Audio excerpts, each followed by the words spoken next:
My ex-stepdaughter and her baby lived with me and my husband for a period. I woke up one night and heard thumping noises coming from the baby's room. He was only 9 months old at the time, so I went to check on him, and there was a black smoke in his room.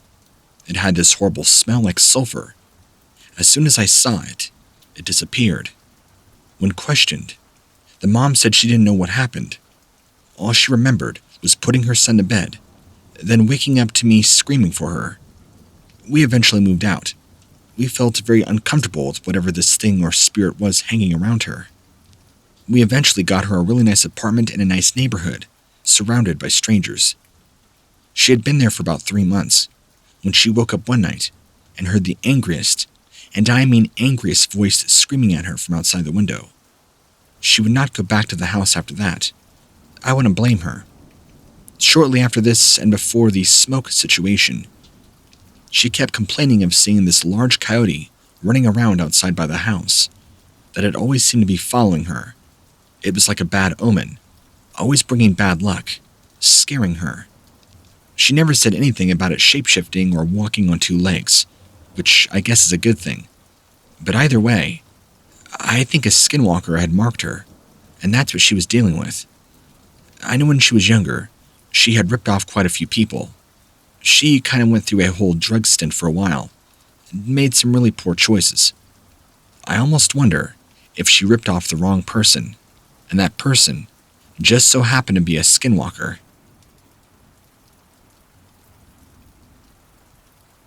I'm pretty sure it was a skinwalker, or something close to it. My in-laws live in Skagway, Alaska, and they had bought a cabin in a little town called Haines Junction. They got it for dirt cheap. Nobody else wanted anything to do with it. They said the place had been haunted, weird sightings of strange things going on. My in-laws heard the same rumors and decided to go for it anyway, despite getting warnings from everybody about it being a bad idea. They were just looking for a nice quiet place for their retirement years. This is what my husband told me all that happened there. The very first night they arrived, they were cooking dinner, and she heard voices outside, people talking. She said it sounded like distinctive native chatter, like it was in a language she did not recognize, but sounded tribal or native. She went to open the door, but nobody was there. No sign of anybody. When she walked back into the kitchen, her food had been moved from where she left it to a completely different spot on the other side of the stove, even though nobody else was outside, let alone her in her house. Another time, my mother-in-law woke up early to go fishing before anybody else got up. She took her bucket out of the garage, set it next to the house. When she came back inside, she saw that somebody had moved her bucket from where she'd left it beside the door. Not a big deal, right? Well, when she walked across the driveway toward where her bucket should have been, there were sets of footprints going in both directions across a perfectly plowed section of snow that had not been touched since they got there the day before. My mother-in-law is a tough old broad, but I could see how this would really startle anybody. The worst thing happened was around 1 a.m. one night. My father-in-law had waken up. He thought he heard this dog growling, so he went downstairs. Well, he didn't find his dog, but he did find 2 sets of footprints that looked like it should be human-sized feet leading into the woods behind the house. I asked him if there had been snow covering up any tracks at the time, because it tends to get weird up in those parts. Turns out it had snowed, but there would have been no way for anything to be covered up. Now, my mother was born and raised about 40 minutes north of Gallup, New Mexico, where reservations are abundant, and children, unfortunately, go missing often. When she was only 14, herself, she went with a group of friends to see if they could see some kind of UFO, or maybe even meet an alien. Supposedly, it was sighted nearby. She says they got to the top of the hill where there was an overgrowth of shrubbery and trees. It looked like 2 people could have easily fit there and laid flat together. The shrubbery was very thick. Nothing living or green grew there, and it was not full of thorns. Anyway, she then recounts how after 30 minutes, at most, they hear something walking up behind them, smelling like rotting flesh, but not making any sounds. She said her friends started freaking out, telling her to run, but she could not move her feet. She was rooted to the spot, as if somebody had put a spell on her body. When everything fell silent for 10 seconds, one of her friends whom she was with screamed. My mother looked back and said something or somebody had grabbed her friend's neck with one hand, raised her a good foot off the ground, and she had never been seen or heard from since. Since then, my mother has tried to connect with spirits through seances, etc. Nothing ever works out for her. She is very spiritual and believes in an afterlife, but doesn't think people should tamper with the spirit world, although she is desperate to try and connect with long-lost loved ones. As far as I'm concerned, she is still stalked by the same Skinwalker.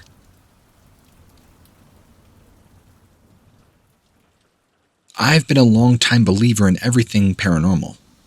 I live in Washington State, and for about a year now, I've been seeing shadow figures when driving at night. They follow me at times when driving, or walking around areas. Then recently, over the past 3 months, my best friend that lives with us has been acting very strange. We have a washer and dryer in our garage. She will be sleeping on top of it while we are sleeping and watching TV. When I ask her why she is always looking over her shoulder, saying something is going to get her or somebody else in the family, or if somebody comes near you, stay away from them. They don't like anybody in the family. Stuff like that. She claims that somebody, a dark man in dark robes, are out to get her. We're all kind of very confused and perplexed by this statement. Not sure what she means. But apparently, she's been getting very, very drunk and seeing these strange figures off in the garage. One night, apparently a big coyote tried to break into the garage and scare her. I don't know. She said it walked like a man and had red eyes. Told her it was going to possess her and get her. I wasn't at the house that night, but she was so scared she urinated in her pants. Sometimes she goes out for walks and smokes cigarettes. But one night, she was so scared because she claimed she was followed by the man in dark robes that she ran back to the house. She's tried everything from salt lines to burning sage in every room in the house, but nothing really seems to be working. So at nighttime, she keeps a fluorescent light on. Apparently that's supposed to keep spirits away. I don't know. That's just what she told me. Is she crazy, or what's going on? She tells me she has to be careful, or the spirit man, which she calls, will come. She claims that he is a Skinwalker spirit, or an evil entity, that can shapeshift and take possession of her and anybody it wants. I'm really looking for help. I would really love to see if we can get her some mental help. Maybe she's possessed. Maybe she's cracked out. I don't know. Either way, I greatly think she could benefit from seeing a therapist. Maybe she is really experiencing something real. It's hard to say. Any help or advice would be greatly appreciated. Thank you.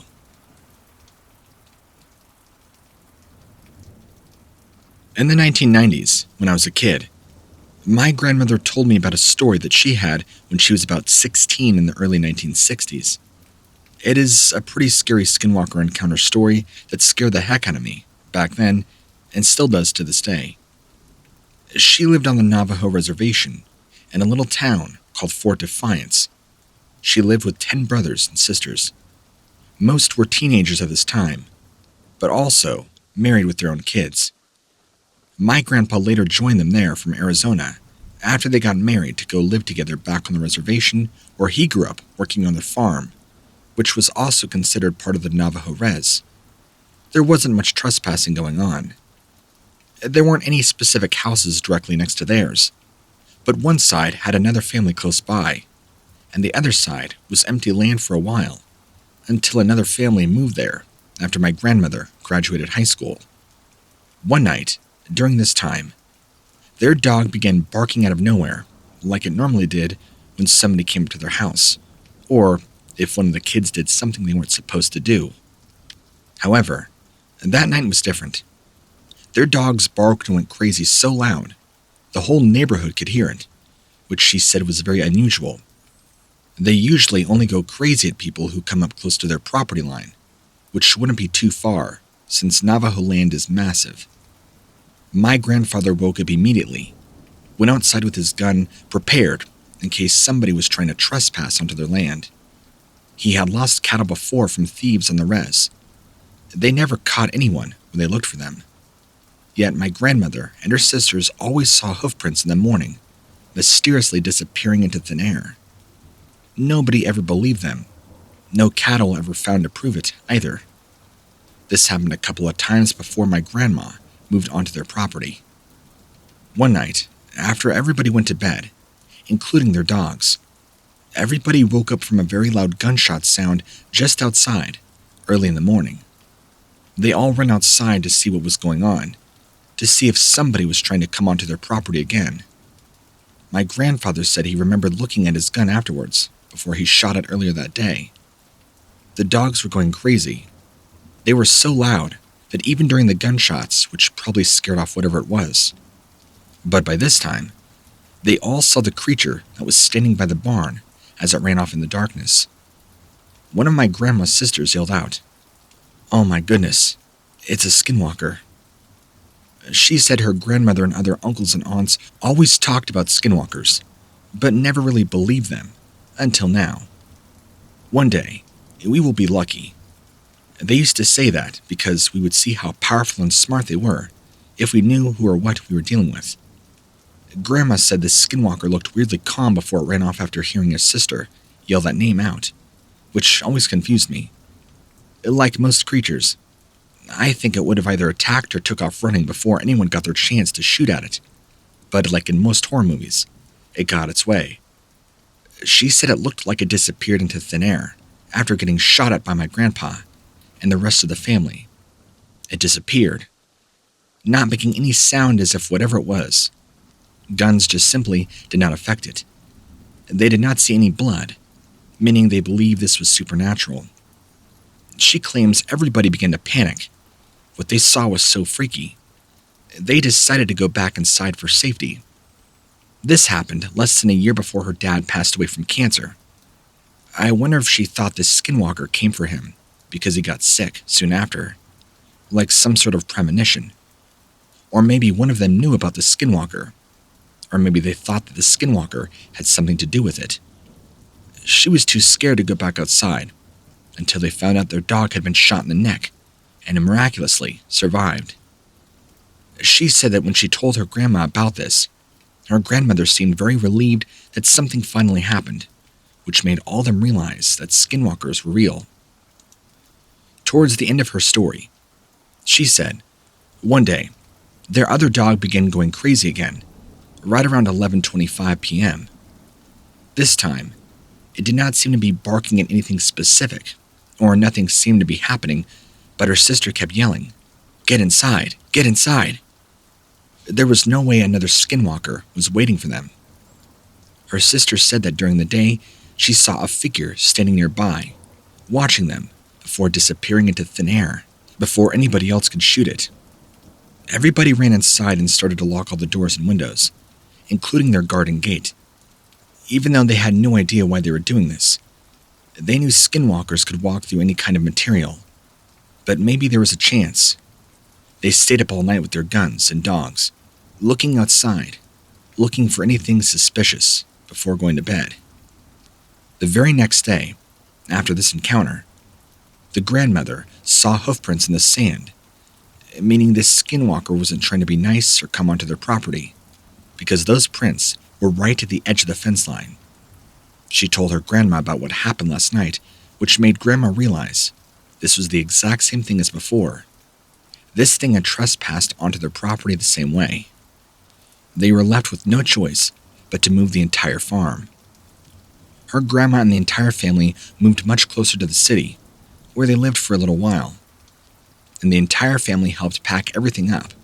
They could not risk dealing with this sort of supernatural entity. After a while, it was certainly an adjustment, but everybody became happy again, and they could finally relax without worrying about any sort of entity coming onto their property during the day or night. Plus, it seemed like every single problem went away once they moved, which made them even happier. Even though they were pretty sure Skinwalkers existed in some form or another, it didn't stop them from wondering if all the problems stopped occurring when they moved. which made them think everything they saw was just in their minds the whole time. They didn't know for sure what happened or why their farm suddenly went back to normal, but they assumed it was because something scared away whatever skinwalkers had been there. She really hopes that people start believing that they're not just a figment of her imagination. She said all this really did happen, even if people don't agree with the story. She still wants people to know in general it's true, and these things will hurt you, and it probably came for the grandpa because he was sick.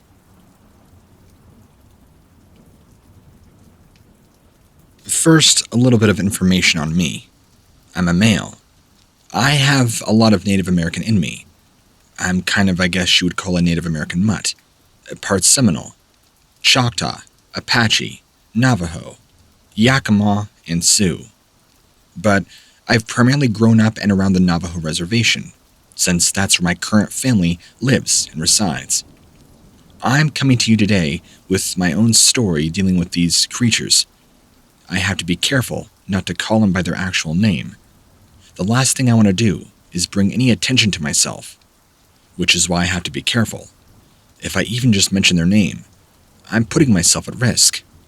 I hope you can understand, which I'm sure you do. My culture takes this very seriously.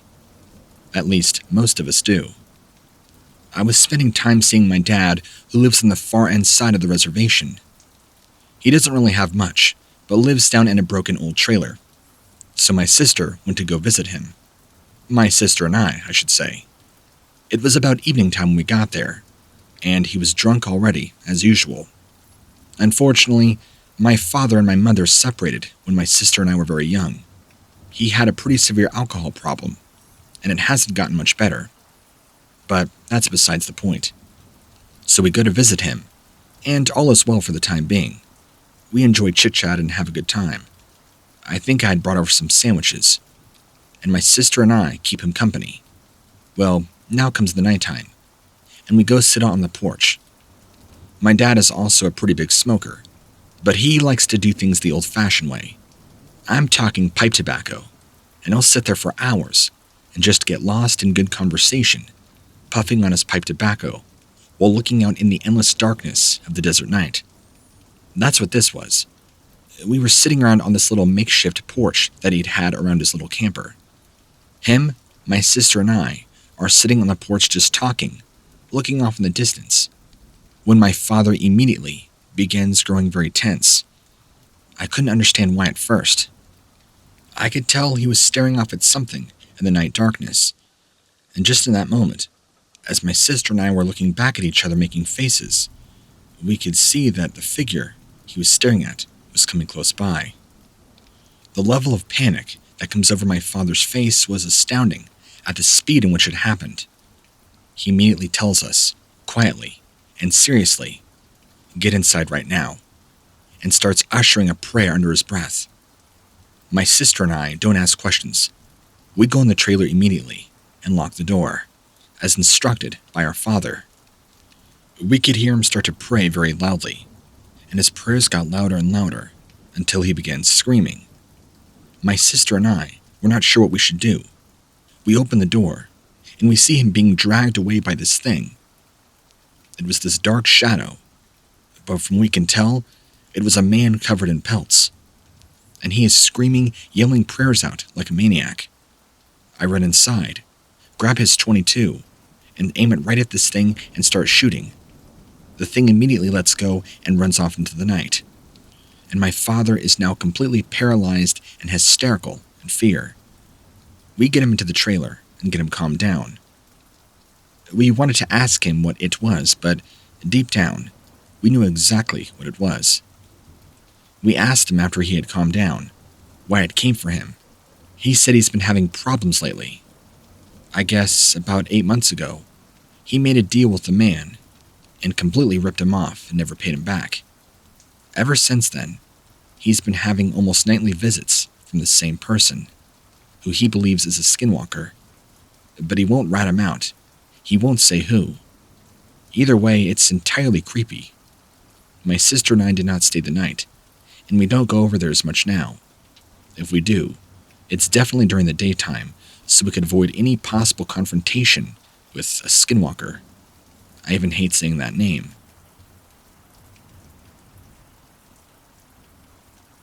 This was back in about 2005, 2006. I grew up on the Navajo reservation. At the time, I was about 13, maybe 14. I can't exactly remember. Me and my friend, who we'll call Rick, were bored a lot of the time. We would have to spend time exploring or hiking or just finding stuff to do. Which was fine, I guess. We always felt that nature was our escape, our getaway. So we tried to spend a lot more time outside just finding things to do, ways to stay entertained. So one day, when we were pretty bored, we decided to go out exploring. Now, from where our trailer was, there was this really large rock off in the distance, and we would always bet how far we could walk past it. Well, today was no different. We wanted to try and walk a mile past it, just for the sake of exploration and to cure boredom. So we make our way out to it and start walking around. Now, I should say that in this area, we do have to be careful. There are coyotes out here. You can hear them at night. Close by, there's also a lot of livestock, which again is a reason to be careful of the coyotes. Now, my friend made this discovery that's quite scary, and he's the one who actually pointed it out to me.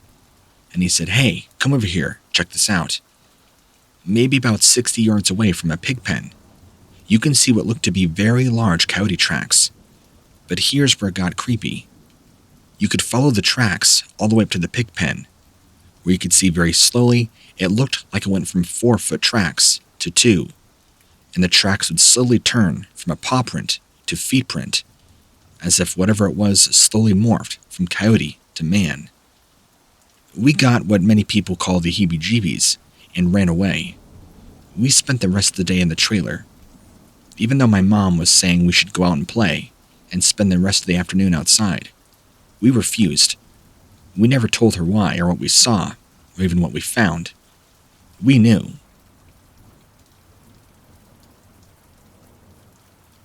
We used to have an old cemetery right behind our house. Now, the one thing that sets this cemetery apart from other cemeteries is that this used to be a native burial ground, and not one that had a violent history or past, just simply a cemetery that several natives were buried at. It's actually half Europeans, half natives, surprisingly, and I think it's many natives who actually integrated into the Europeans way back when. But apparently, there's a lot of magic and mysterious energy around the cemetery. My grandmother always comes back here and prays in her native tongue. She always claims there's dark spirits and energies back here, and that it even takes form and attracts other things. I guess these energies take on the form of physical manifestations, such as shapeshifters, for example.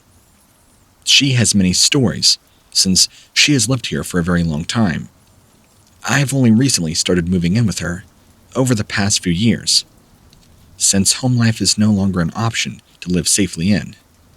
She always tells me to not come out here once the sun sets in the evening, that it's not safe, that I should stay inside and only come out during the daylight. I always ask her why. She says the man shows up. And while she's never hinted at exactly the word Skinwalker, based on her description of the physical manifestation of what she's seeing accurately depicts what it is. She encounters something that's far beyond anything we can comprehend. We're talking about some sort of physical, shape-shifting entity. And as she has told me, she has had many personal run-ons with it. Anyway, just thought you would find this interesting. I'll try and share more stories with you if I can. My name's Corey, by the way. You'll be hearing from me again.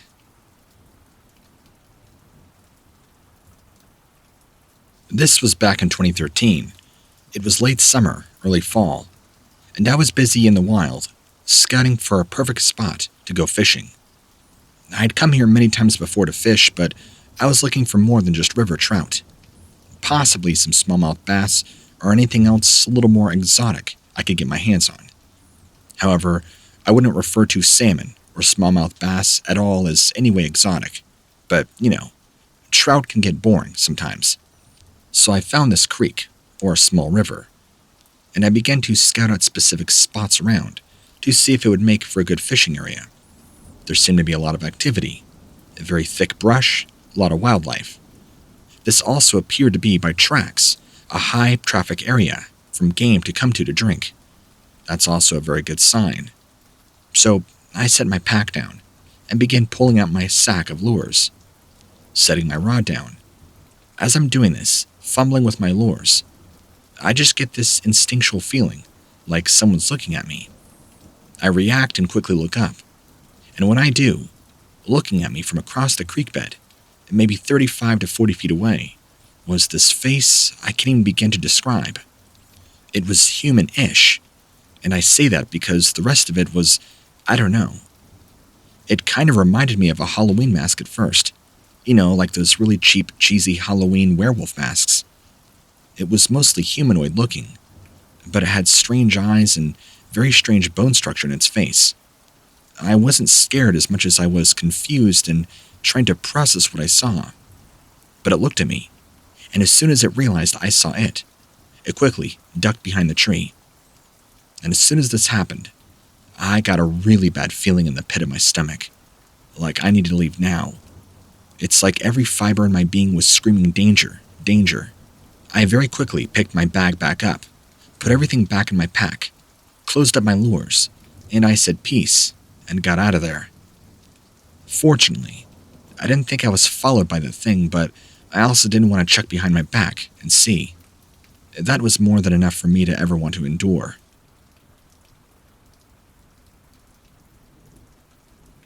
I was 17 when this happened. I was called over to my aunt and uncles who live in the countryside.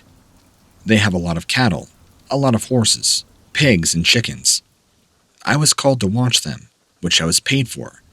My aunt and uncle wanted to go out on a date night. I happily agreed. All I had to do was basically just house sit for the evening. They would not be getting back till either really late in the early morning or the following morning, which was fine by me. It was roughly about 5 p.m. I had already eaten dinner, and so I had access to the fridge and access to the house. My plan was to watch TV pretty much all night till about 10 or 11 p.m., where I would promptly crash out. No problem. I was promptly instructed that right before I go to bed, I needed to go out and make sure everything was closed up, the horses were taken care of, so were the pigs and the chickens. I thought no problem. I can do all that. Well, come to find out, they leave and everything's fine. But the evening would not be fine. I'll get to that in just a moment.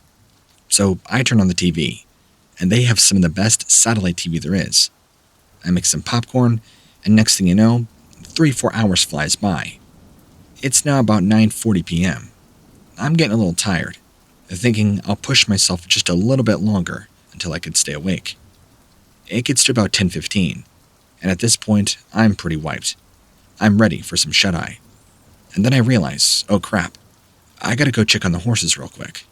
So I get up, grab the keys and the flashlight. I gotta check on the horses and make sure everything's fine with them. They're all where they need to be in their stalls. Pigs are okay, and the chickens are okay. So after about 20 minutes later, I come back in the house. And now at this point, it's roughly about 10:35-ish. I'm wiped. I go to brush my teeth, and I lay down on the couch, falling asleep to some TV. One of my favorite pastimes. I'm starting to nod off. And it's like in that moment where you're half asleep but half awake, I hear this scream that kind of jets me awake. It wasn't a scream. It was the horses neighing. Something had startled them. I jump up off the couch, grab the flashlight and the keys, open the door, and I walk my way out there. As I get out there, they seem incredibly startled. They're all freaked out by something. I figured I'm not sure what it was, but maybe something spooked them. I don't know. Just then, I hear the pigs screaming, going crazy. So I run over to where the pigs are, and I stop. In the pig pen, holding onto one of the pigs, is this large coyote-looking creature. The first thing I saw was my light shining on its face. It was ugly. And it just looked up at me with this grueling, nasty expression on its face, as in put the light down now, or I'll get you too. I was terrified, and nearly dropping the flashlight. It picked up the pig that was screaming, reached over without breaking eye contact with me, and slit its throat right there. The pig, coughing and gurgling, and blood pouring out of its throat, as this creature effortlessly hung this thing upside down by its back legs while never breaking eye contact with me. It threw the body outside the pen like it was nothing, as if the pig weighed no more than 20 pounds, leapt outside the pen, like literally jumped out, and I could hear it pick up the pig, and it disappeared. I was frozen there for a moment, but quickly regained, and ran back to the house as fast as I could. I lock every door, I lock every window. I'm now fumbling with my phone to get in contact with my aunt. She doesn't pick up. I call her again. She doesn't pick up. It goes right to her voicemail. They're probably busy. I leave her voicemail saying, "You need to contact me now." There's some large thing back there that just killed a pig. So now I'm pacing around the house, and I'm pacing around the house, expecting something to happen. I don't even know what to even process or how to even comprehend what I just saw. What was that thing?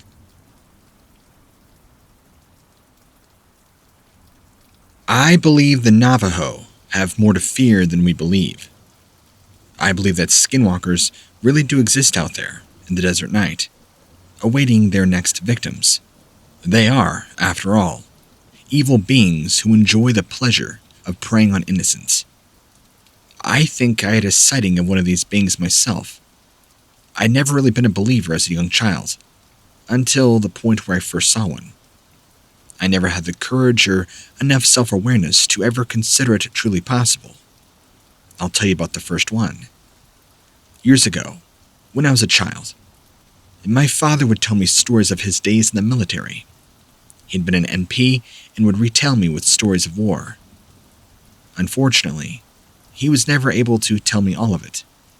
He would always leave out key details and stop talking when he would get to the good parts, such as the ones about skinwalkers. I believe he was probably threatened by the dark forces he had witnessed to never tell anybody of these things, even if they existed. I myself have always been a believer in the supernatural and things that go bump in the night. I remember once when I was riding with my father down one of the dirt roads that crisscrossed his vast ranch. We came around a curve and had to stop. About 8 feet away from us was a huge coyote standing there in the road. My father instantly grew very nervous, and his entire demeanor had changed. He said, "Son, look down at the floorboard now," grabs his pistol, aiming outside the window, taking a shot at it. I'm wondering, "Dad, why are you shooting at a coyote for?" He takes about 2 or 3 shots and lets hard on the gas. I pop my head back up. The next thing you know, this larger-than-life coyote is full-on chasing my dad's Jeep, and it's keeping up just fine. I look at it, and the first thing I notice about this thing is its face is different. It does not look like a regular coyote. It has the face much more like that of a man, complete with a very aggressive expression too. Its eyes were glowing a bright red, and it had a very human-like face and these incredibly large teeth hanging out of its mouth, much the same way a saber-toothed cat would look. I was terrified at such a young age, screaming at my father to drive faster, all the while begging for him to tell me what that was. I thought it was a coyote, etc. He didn't even answer me until we got back to the main road. He said that, my son, was a skinwalker, and he'd shoot it again if he ever saw one. They are very dangerous and can and will kill you. He told me the same one had been around the ranch for a long time now, and keeps coming back to hunt down his livestock. He's been meaning to try and kill it, but it keeps coming back, my father said. However, as scary as all this was, I wouldn't get my first real taste of terror until years later when I was much older. This was just an introductory, so I would know they are real. This is what changed my perspectives on those beings. So years pass. During my days as a high schooler, I'm now about 17 or 16. Me and my best friend, we'll call him Jason, a guy I'd hang out all the time with after school, decided to take a trip with me into town. We bought some beer and hard liquor. Jason was 22, so he was old enough to buy it, even though we hung out all the time. He never minded much when I drank. However, he was much more of a drinker than I ever was, so the alcohol was primarily for him. We leave for the store in one of the towns nearest to my father's ranch. I'm driving, and we're flying down the dirt road. We noticed something odd in the middle of an intersection. It looked like a bunch of deer and cattle skulls piled up into small cairns. There was one on both sides of the road. We slow down, investigate what we're looking at, and I'm getting a really bad feeling. Just being there. These look like they were recently put up. If you saw it, you would know what I'm talking about. They just looked wrong. We get a closer look, and I'm trying to figure out what it is when Jason interrupts and goes, "What on God's green earth is that thing?" he exclaims. And so I'm asking, "What are you talking about?" He's pointing at this large black dog-like creature on the other side of the road, looking at us like we're dinner. And the first thing I notice about it is that it has these incredibly bright, noticeable red eyes, much like the Skinwalker I saw years earlier. Almost like these eyes were on fire. I did not see any pupils. I noticed its face, very human-like with only a little bit of animalistic characteristics, down to the expression of pure, unadulterated hatred. This thing was pissed, and it was not afraid to let us know. Me and Jason were terrified, so we began to back up slowly, keeping our eyes on it. Now, it started to growl at us, and I know what this is. This isn't just a dog. This is a darn Skinwalker trying to scare us off. I grabbed the pistol from the glove compartment, shouted at Jason, getting in the truck. Now he jumps in the passenger side, and I floor the car. We make it out of there pretty fast. You can't really expect any less when you're being chased by a thing that looks like it came out of hell. We get back to my dad's ranch, and he had asked us what was up. We both just sat there and shaking, told him the story of what had happened. My dad looked at me seriously and explained that this was a Skinwalker, and they are very dangerous again, as if we had somehow forgot. He told me that the one I saw had been around the place for years, but never once has it tried to attack. The only reason it was now is because I shot at it, which I had forgotten about. He told me that if one of them ever gets aggressive with you, you shoot to kill. They are incredibly fast and have almost absurd amounts of stamina. I've been very careful now about where I go rendezvousing, even as an adult. Luckily, I've since moved long away from there. This was all back in the early 2000s. My old man has since passed. God bless his heart. I moved around 2008 and I got a job out of state. The life of the desert is behind me. I believe Jason moved to the East Coast, if I'm remembering right. He's staying with extended family. I live in California now, Northern Cali, where the big redwoods are. It's beautiful out here. Just a different kind of beauty. Anyhow, that's all for now. Take care, and thanks for all you do.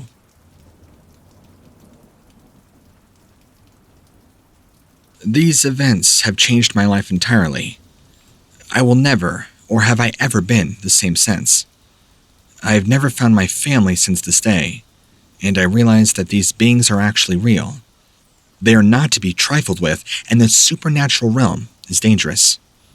It's time that I finally sit down now after these years and write my story. My family deserves it. My family and I had just moved into a new house. My parents bought it as a foreclosure. This was on the outskirts of a small town in New Mexico. They wanted to turn it into a bed and breakfast, but they lacked the finances for it. So they turned to some of my other family who had some money, and they bought the house. Long story short, it was a bad idea to buy that place. Anywho, we just moved in and our first night was rather peaceful. We were all pretty tired. We decided to go to sleep early. Little did we know, that was not going to be the case. The following night, we were all getting ready to go to bed again, and I could hear my family in the bedroom. I could hear them talking about something but could not make out what it was, so I rolled over and tried to go to sleep. But I heard a loud scream. It sounded like it was coming from my parents' room. So I ran downstairs and made sure everything was okay. And I saw it. There's this tall, dark shape by the window just staring at my parents, who were just asleep on the bed. I froze up, standing there completely still. I couldn't look away, at least not for too long. It was tall and had a very human stature, but it wasn't human. It was all black and had these glowing orange eyes. It made you feel like death. My parents were asleep, and I realized all the commotion of conversation was this thing, mimicking their voices. The scream that I'd heard had come from outside by this thing. It quickly turned and noticed me in the door, looking at it, and I saw this scowl impression come across its face. It turned away from the window. I quickly ran away, went back upstairs, locked myself in the bedroom. I can't believe my parents were sleeping through all of this. As I get up to my room, I hear this thing or person trying to get into the house. It's wiggling the door handle, trying to open the windows. Now I'm in full-on panic mode. I pull out my phone and I start to dial 911. I hear my parents start screaming now. I'm assuming they've woken up and saw this thing. I call 911. I tell them exactly what is happening. They're asking me questions and I'm telling them I don't think it's a person. After playing 20 questions with the operator, they tell me, "I'm sorry, sir, but we can't help you. Good luck," and hang up on me. I couldn't believe it. Since when does 911 leave you high and dry? I didn't have time to think about that, though. I could hear my parents downstairs scrambling as this thing is trying to break in. And I hear something even more terrifying. The glass to the back window shatters and I hear a scream that sounded like a woman and a wolf howling together. It was awful, chilling me to the bone. I locked my bedroom door, made sure it was locked. I felt my heart was about to jump right out of my chest. I was so scared. I ran out to the bedroom window to see if I can spot anything. I see more figures approaching our house. They kind of slumped and dragged their feet, and surely but slowly, they approached closer and closer. I was seeing more of these same figures that were trying to get into my house now, approaching. From what I could tell, their movements reminded me of somebody who was very drunk, kind of staggering, but they appeared to be men covered in various animal pelts, and they were also very dark. Dark as in no light on their bodies, just black, and this black kind of smoky mist surrounding them. We were being invaded by something from hell. I was convinced. My parents were still screaming downstairs, and eventually, all the sound stopped.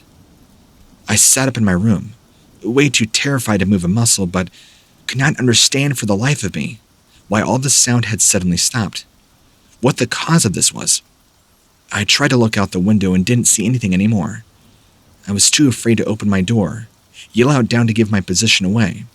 So I sat there and sat there. Eventually, I fell asleep and woke up with the sun shining in my face. I bolted out of the room and the house is a disaster.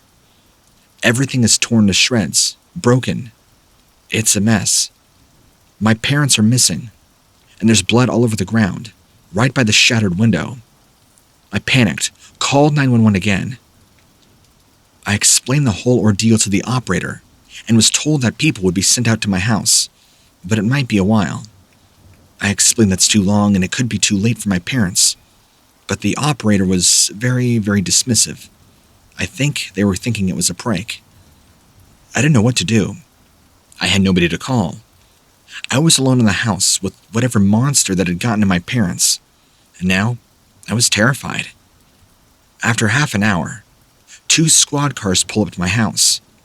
They get out and walk around and look at the damage around and inside.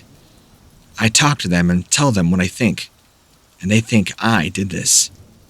They look at me like I'm crazy, like I'm the one who was responsible. Why I would think something like that, like I'm some sort of threat. I try to explain, but they just won't listen. After a brief disagreement, but really it was a pretty heated verbal dispute, I was handcuffed and arrested for the disappearance of my family. I was put in the back of the squad car and questioned by detectives. I told them my story, which they mocked me for the most part, But after about 2 hours of me pleading my case, they decided to send somebody over to my house to look around. After another hour passes, these detectives leave and come back. Tell me my family is missing and I'm the prime suspect. My case of a monster did it isn't going to cut it. I pleaded and cried to these detectives. They wouldn't buy it. They said they were going to do a search for the house with cadaver dogs. At this point, I didn't know what else to do or say. I sat there in disbelief and cried. About 45 minutes later, the detectives now come back, and they found something by my house. They claim it was some sort of ward. It was a skull of a coyote. It had my name etched into it, burned, seared into the bone. They told me they had found it by the house where the shattered glass was, and if I knew anything about it. I told them I didn't know what they were talking about. They didn't believe me. I was questioned for more hours, but I stuck with my story of not knowing what they were talking about. Finally, the detectives had enough and they left. I was alone again in the police station, awaiting any release. Suddenly, one of the detectives comes back with a piece of paper. He tells me that he wrote what I told him and gave me the paper to read it over again. When I went to see what he wrote, I couldn't believe what was on the paper. It said that I had claimed an extraterrestrial had taken my family, and in the last line, it read, "I'm pleading innocent." At that moment, I was terrified. The detective told me that both the men in the last few hours had gone back to my place of residency, only to see a strange being wearing all animal skins that tried to attack them and fellow officers. This being or person was shot at and vanished into the ground. The detective acknowledged that this was indeed something supernatural, apologizing to me, but said that he had no choice because of the evidence. He then told me that I would be set free and that I should take it easy. He didn't mention much more on what attacked them, but they tried to kill it.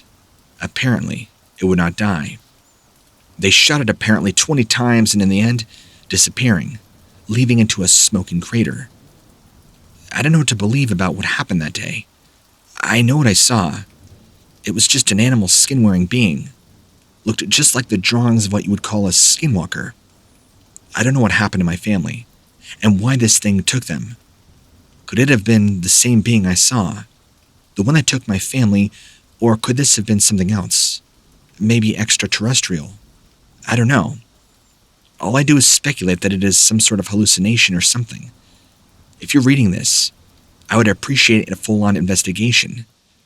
I know it's haunted with the supernatural entities of this world.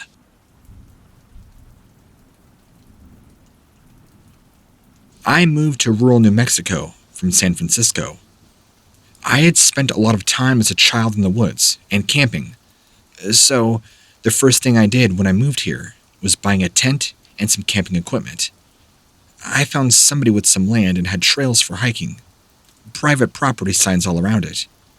I went camping there several times on these trails, until one day, I noticed these very strange sets of footprints that did not look like anything I'd ever seen before in my life.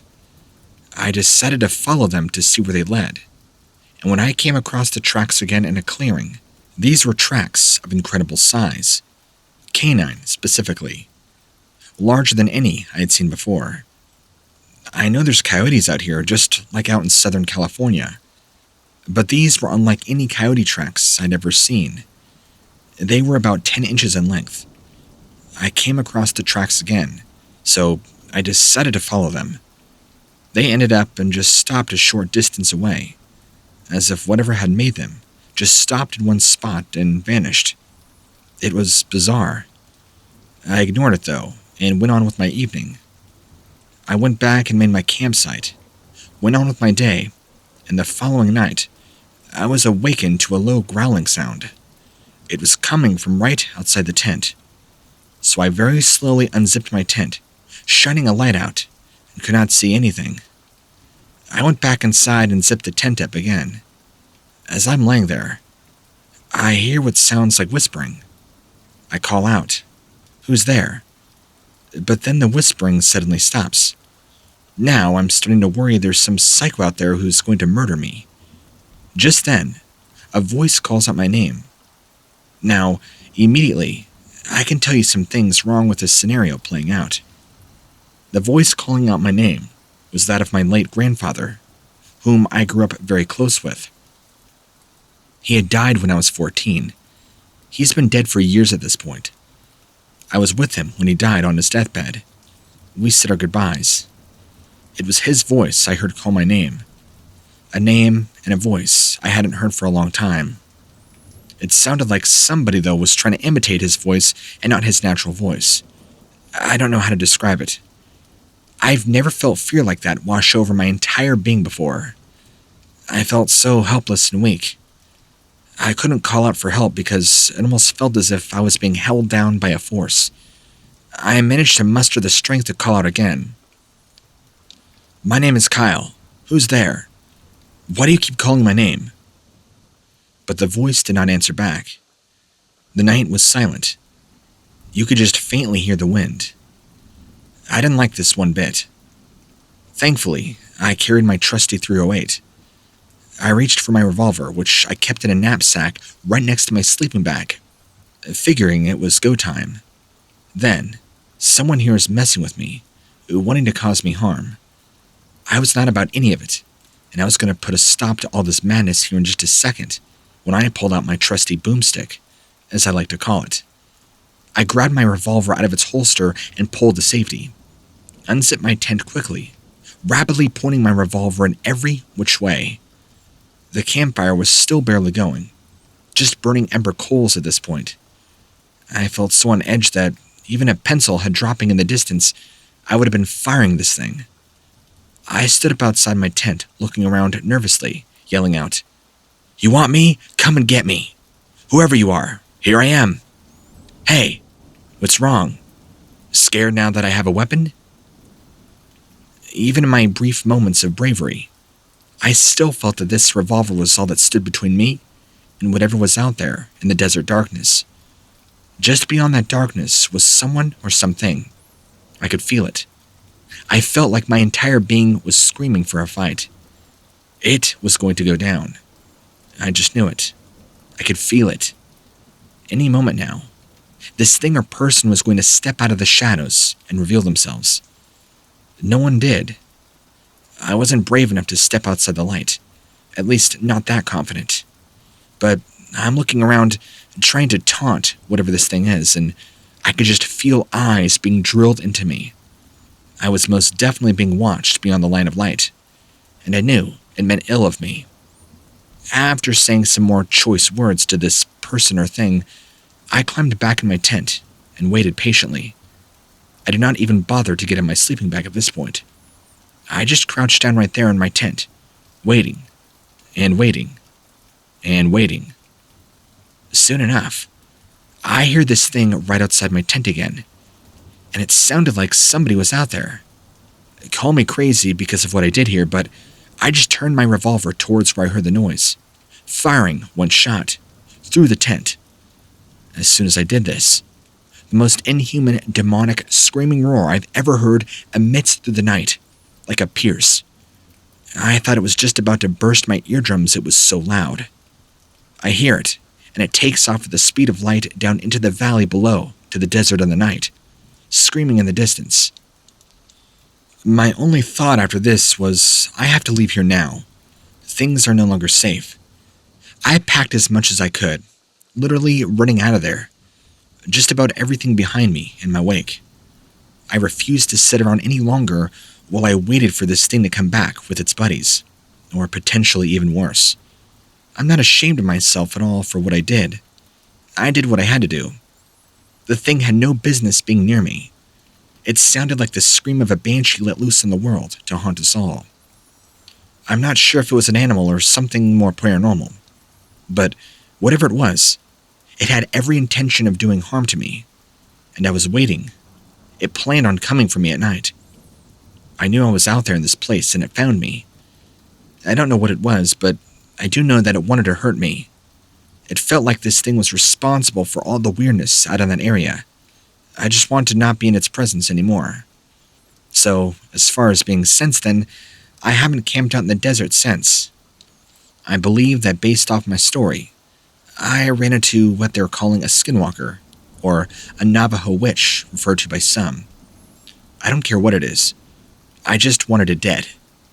In fact, I don't even remember the movie quote, but it was something along the lines of, if it bleeds, it can be killed. Hope you enjoyed my story.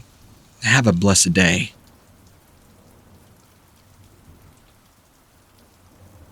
I was 21, about to turn 22 in a few months. I was driving home from work at night. Now, I don't know if this is the reason why it happened, but I was driving home from work at about 11:30 p.m. Work had been a very long day, and I just wanted to go to sleep. I was driving on a 2-lane highway that had forest on both sides. I was in the left lane, and there were no other vehicles around me. The forest right next to the highway was pitch black. You couldn't really see anything because there were no lights. It was really spooky. I noticed coming around a bend in the road, and I do mean a sharp turn, that the woods seemed to open up, and there was this weird, ominous glowing coming from deep within the forest. It didn't look like a light from a house or anything, come to think of it. It was very surreal. I kind of felt sick to my stomach when I saw it. The glow was pulsating, and the longer I looked at it, the worse my stomach felt. I remember thinking to myself that there must be a fire. That's the only reason I could think of for it to look that way. My car began slowing down on its own. I felt paralyzed. I could not move my arm or legs. I was just stuck there staring at this glow coming from deep within the forest. And this thing slowly began to walk out of the woods. What I was seeing looked like a large man in dark robes with a deer skull headdress. That was enough for me. I tried to floor it, but my car had completely died and was now coming to a complete stop. I was about 5 miles from home. I turned my head and just stared out the window to my left. I don't know why, but I didn't look behind me or to the right. There were no other cars on the road, as I said. And there this thing stood, looking at me. I've never felt fear like this. It was on a primal level. It shoots through your entire being. I felt paralyzed. I forced myself to look away, but it wasn't any use. This creature was doing something to me. I could not move. I looked back to see it move closer, and now it's right in front of my car. I don't remember how, but it was. This being started psychologically communicating with me, putting thoughts in my mind and speaking to me. Thoughts of death, killing, sacrifice. It was mental torment. It raised its hand as the same way a puppeteer raised their hand controlling a puppet. And I realized right away, its hand was a skeletal hand. No flesh or nothing, just pure bone. I immediately vomited all over myself. I lost all muscle control over my body, and my heart began beating erratically, like I was having heart murmurs or something. And I felt like I was dying. That's the only way to describe the feeling. Then, it slowly began to walk towards my driver's side door. The entire time, it was speaking into my mind about death and sacrifice. I was to be killed. As it neared my driver's side door, my door, which was locked, suddenly became unlocked. This is the part of my mind that just kind of blurred out. The being, whoever what it was, had ripped me from the vehicle. I had lost consciousness at one point, everything turning black. The next part is hard to talk about it, but I'll do my best. I awoke in the hospital about 4 days later. I was missing my left hand and had severe burns all over my body, and these strange demonic markings burned into my flesh. When I asked doctors, who were surprised to see me even conscious, they found me stripped naked, burned, beaten, and brutalized on the side of the road. They thought I was dead, but I still had a slight pulse. Even though my left hand was removed, the wound had been cauterized.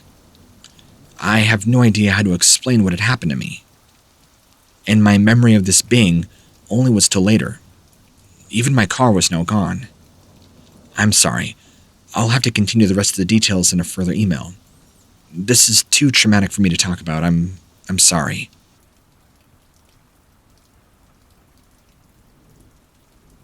A couple of months ago, I was camping in the wooded area of my town. It was right around 10:45, and everybody else had gone to sleep in their tents. I was the only one awake, and decided to go for a walk, so I would not fall asleep. I walked about maybe a quarter mile into the woods, and there was this really bad smell.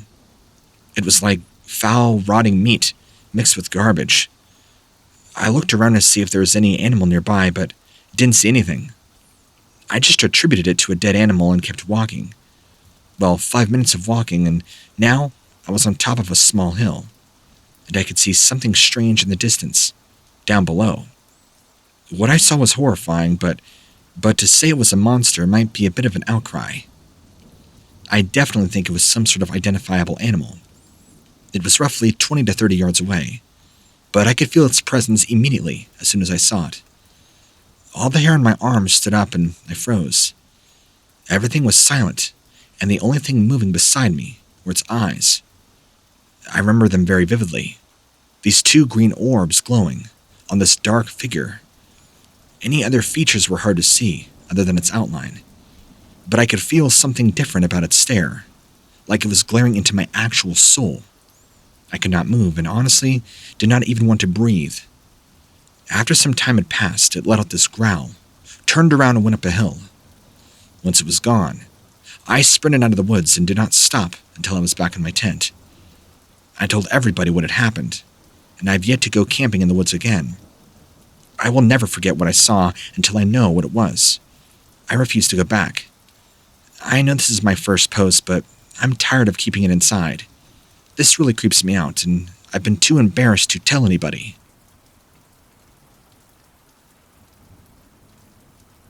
So, I grew up in a tiny town of about 1,000 people. There were lots of open fields around it. It was very secluded. I will call the town Town X. I'm now 23. This occurred when I was about 12 or 13. My parents went out of town on some business for a couple of days. I stayed with my aunt and uncle because they lived just around the corner. Now, at this point, I had a pretty bad skin condition. It would cause my skin to itch and burn all the time. It came with a fever sometimes, and it was just really uncomfortable. But there wasn't much I could do about it. So my dermatologist was pretty much useless, in my opinion. She prescribed me some really powerful steroids, which I was supposed to apply twice a day. It didn't do much. Anyway, my aunt and uncle were pretty understanding of my condition, but they were also pretty old school. They didn't really believe in taking too many pills or seeing the doctor for every little reason. So I was forced to pretty much stick out with this uncomfortable skin condition. I had to learn how to get through it without too many drugs or trips to the doctor. My uncle had a cap on how often he would take me. He would always say, rubbing that stuff on your skin was bad. The only thing that kind of relieved my skin was taking a really hot bath and scrubbing really hard with a loofah, but I can only do that with about once a week without my skin breaking out. Anyway, it was about 11 at night. I couldn't sleep. My skin was being a total Nazi. It was too early to take a bath, so I was just there laying in bed, trying my best not to scratch or rub my skin against anything. I just had a t-shirt on and some shorts. Well, after about an hour of being completely restless, I decided to get up and go to the kitchen for a glass of water. I usually went through a big jug of water every couple of days, so it was usually always fully stocked. My uncle was also a pack-a-day kind of smoker, but I didn't think too much of it. He had smoked for like 40 years, so I assumed it was normal that the house smelled like an ashtray. Anyway, as soon as I entered the kitchen, I noticed that there was this weird smell in the air. It was like dirt and garbage, and something else. Something I could not quite put my finger on. It was like this musky, rotten smell that was just overly nauseating. I would say it kind of smelled like an old wet dog, but there was more of a pungent stench to it. Like, if the smell of the wet dog was rotting, then this would be that. So, I grabbed a glass from the cupboard, turning on the faucet. I turned the water on and I noticed that it smells like the horrible stench in the air even worse. So I'm thinking, oh no, it's in the water. It smells like something died.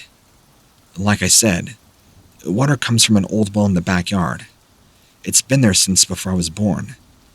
I thought maybe the pipes got clogged or something. I didn't know what to do. but I knew that if my uncle was here, he would have told me to call a plumber. So I did the only thing I could think of, and that was to get back to my bed and try not to breathe the air, which sucked. The smell was so strong in there. I could tell that it didn't come from my room. It definitely did not smell like that in there. After about 20 minutes, I could still smell the awful stench outside my room. It was killing me. I had to go do something about it. I could not go in the living room because my aunt and uncle were asleep, so I had no choice but to get out of bed and go outside. Once I got on my shoes, I went out the back door into the yard. It was a full moon, so there was enough illumination. I looked around the area where the smell was coming from and noticed that it seemed to be the strongest around my uncle's old shed. I went over to it, tried to opening the door. It was locked. I had to find the key in order to open it. I fumbled around in some nearby rocks and found the key. This is where my uncle usually kept stuff. I put it in the keyhole and turned it. To my surprise, the door opened. I did not understand why it would be locked when nobody was using it. As soon as I opened the door, I was hit with an even worse smell. It actually made me gag a little bit. But what I saw inside the shed was even worse. Animal carcasses were littered in here. Not only did it reek like death, but the smell of wet dog and urine were so strong, it was nearly vomit-inducing. I had to shut the door. The smell of the stench was horrific. I stood outside the shed for a little while thinking about what to do. I knew that I had to do something, but what? I wasn't thinking straight. The smell was so strong. I had actually vomited quite a few times. I knew that if it smelled that bad outside the shed, there was no doubt in my mind that there's something even worse inside. I could hear something big coming in my direction toward the shed. This was coming from behind. I ran to my room as fast as I could. I knew that whatever it was had to have been the animal bedding down in here. So, after this, I stayed in my room the rest of the night. The smell eventually dissipating, but it took a while. I was not able to get any sleep, so I stayed in there the whole night. And in the morning, when I woke up, my uncle was already at work. My aunt asked me why I did not come out to eat breakfast or why I was so pale. I told her that I was not feeling well. She believed me. My uncle came home from work later that day. I told him about what had happened. He got really weirded out by it and kept asking me a bunch of questions, and I could tell he didn't believe me. He always tells me that I have an overactive imagination, so when I try to talk to him about some of the strangest things I've seen and heard, he doesn't believe me, or at least that's what it seems like. But this time, I know what I saw was real. That thing, whatever it was, smelled like some kind of animal with horrid rotting flesh. I know it sounds crazy, but maybe my mind is finally going, and the fact that my aunt and uncle don't believe me is just making matters worse. I've also been getting a lot of migraines lately. I can't help but wonder if something is going to happen. I want to tell people about what happened, but something is stopping me. Maybe I'm just afraid that they won't believe me either. I know what I saw, and it's kept me up at night ever since. There are so many times I want to talk about it, but I can't. And now my mom and dad think that I've been trying to get attention again because of what happened. I'm writing this down instead. Maybe somebody will believe me. Something was living in my uncle's shed, and now it's going to come back for me. I can't sleep anymore. I'm afraid of what will happen when I do. I think it's trying to get to me, but why? What did I ever do?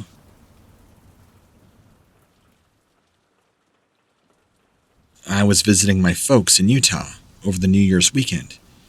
We were doing some general outdoor activity. On one of those days, I went walking around some rock formations. This was right around Lake Powell.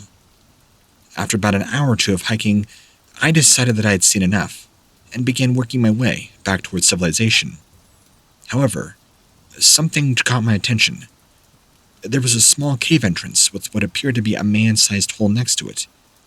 Curiosity got the better of me, so I approached. Upon closer inspection, it became apparent that someone had manufactured this hole. There were clear chisel marks all along the edges, and I was able to peer in it and see that it had opened up into a larger chamber just past the entrance.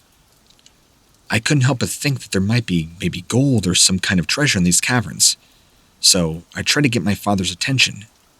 We both decided against going down here, figuring it probably was not a good idea.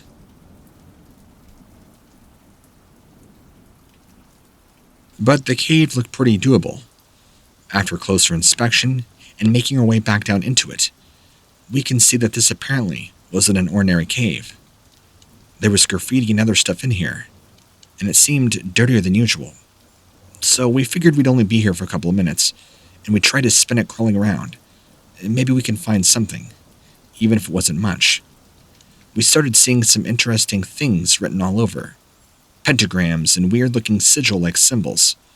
It turns out, we weren't the only ones to notice these symbols. As we're looking, we're hearing sounds coming deeper off into the caverns.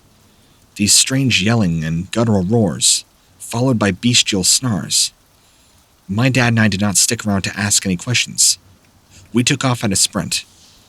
I'm not exactly sure what those were, but maybe we had encountered skinwalkers. Although I know very little about the whole phenomenon, but it does make me wonder.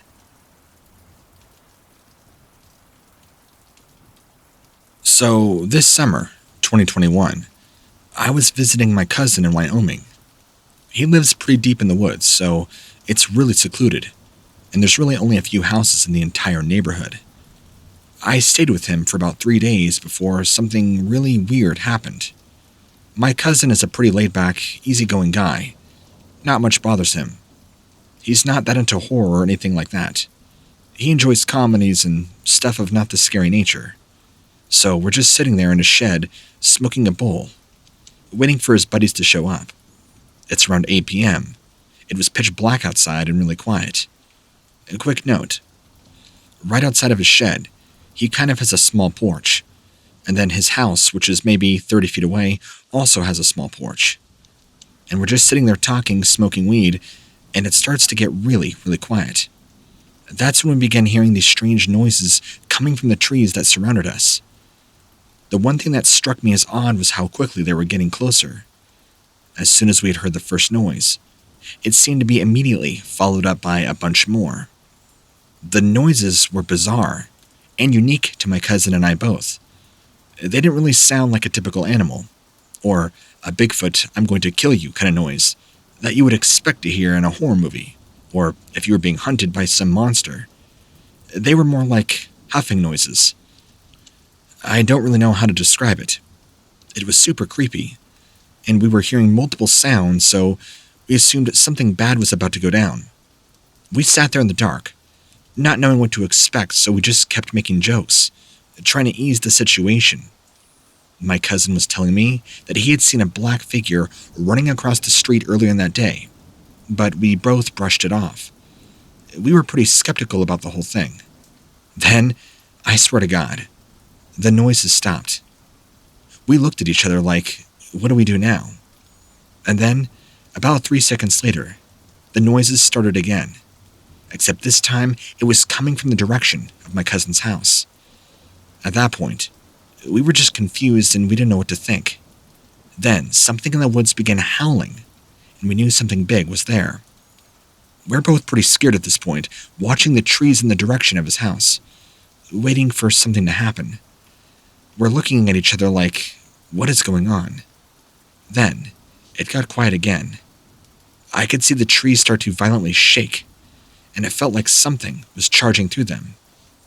The noises were really getting loud, and I could tell whatever this thing was, it was going to start soon emerging through the trees to be revealing itself. Maybe now is a good time. We should go inside, I told my cousin. Yeah, I think you're right, he responded. So we start packing up our stuff. But before we can grab it all, this black figure begins emerging from the tree line. It's big. I could not see its face or anything, but I could tell it was large. Like taller than me, but I'm about 6'1", so that's a pretty safe bet to assume it was more than human height. We began running into the house, shut and locked the door behind us, pushing up some furniture in front of it. Now, my cousin is packing up some weapons he keeps in the back for this sort of occasion. He pulls out his double-barreled shotgun and walks into the living room. That's when I noticed that one of his dogs are gone, which he keeps in the backyard. I'm going to see where my dog went, I told him. He just looks at me and brings his finger to his lips and motions for me to be quiet. He puts his ear against the door to listen for any activity. I went into his kitchen.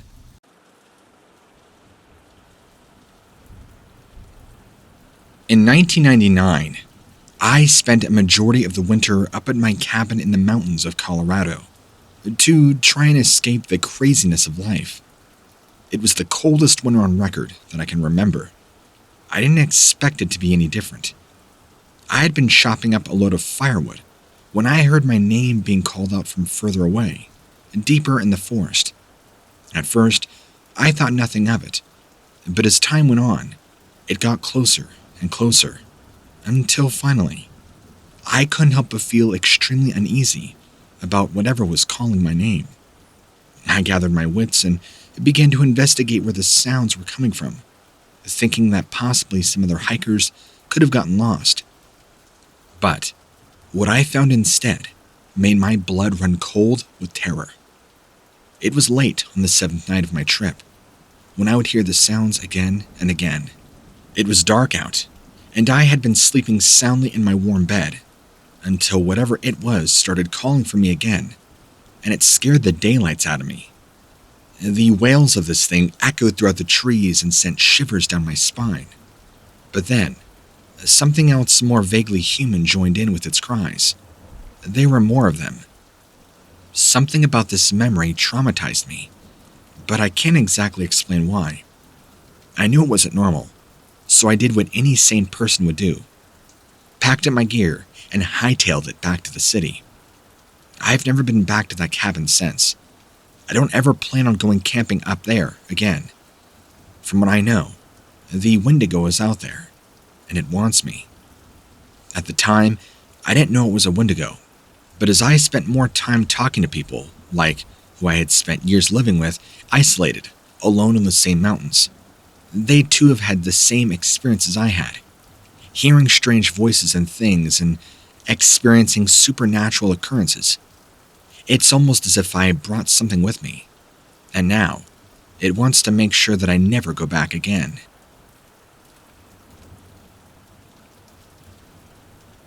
My time spent up in Canada hunting soon turned sour once I had my very own run-in with something I can only describe as a Wendigo. I was hunting caribou in the northernmost tip of Ontario when I noticed something strange. I've heard of the many legends out there, like Chupacabra and Bigfoot, but this was something entirely different. It's been said that the Algonquin folklore, a Wendigo is seen as a malevolent spirit or demon, often associated with winter storms, who embodies gluttony. It lures people into the cold northern forests to kill them and feast upon their flesh. Those who indulged in cannibalism were at particular risk, according to reports from white settlers from earliest contact onward, which may explain why legends of the Wendigo have proliferated among communities where such practices occurred. I know something was off when I saw it running through the brush during my trip up north. I thought it was just an average wolverine at first, but then its eyes glowed a bright red as my flashlight pointed towards it.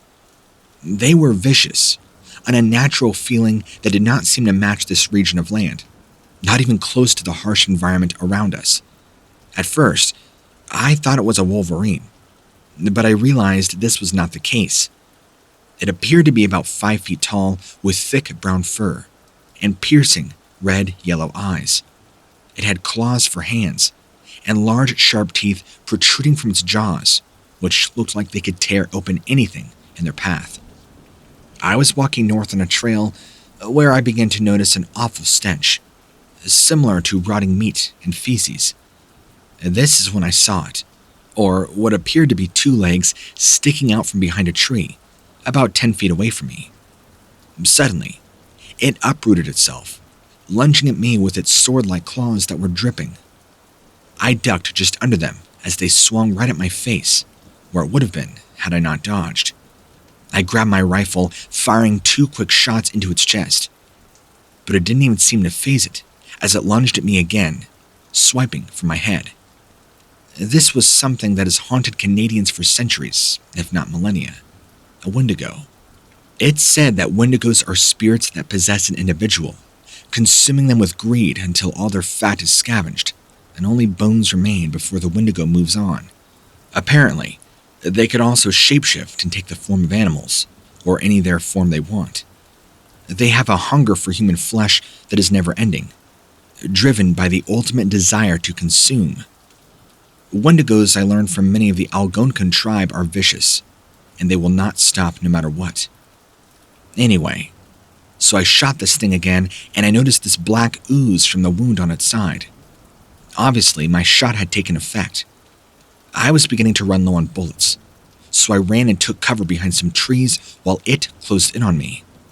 It let out this awful moan before flinging itself towards me again, this time feigning left after right, trying to trick me.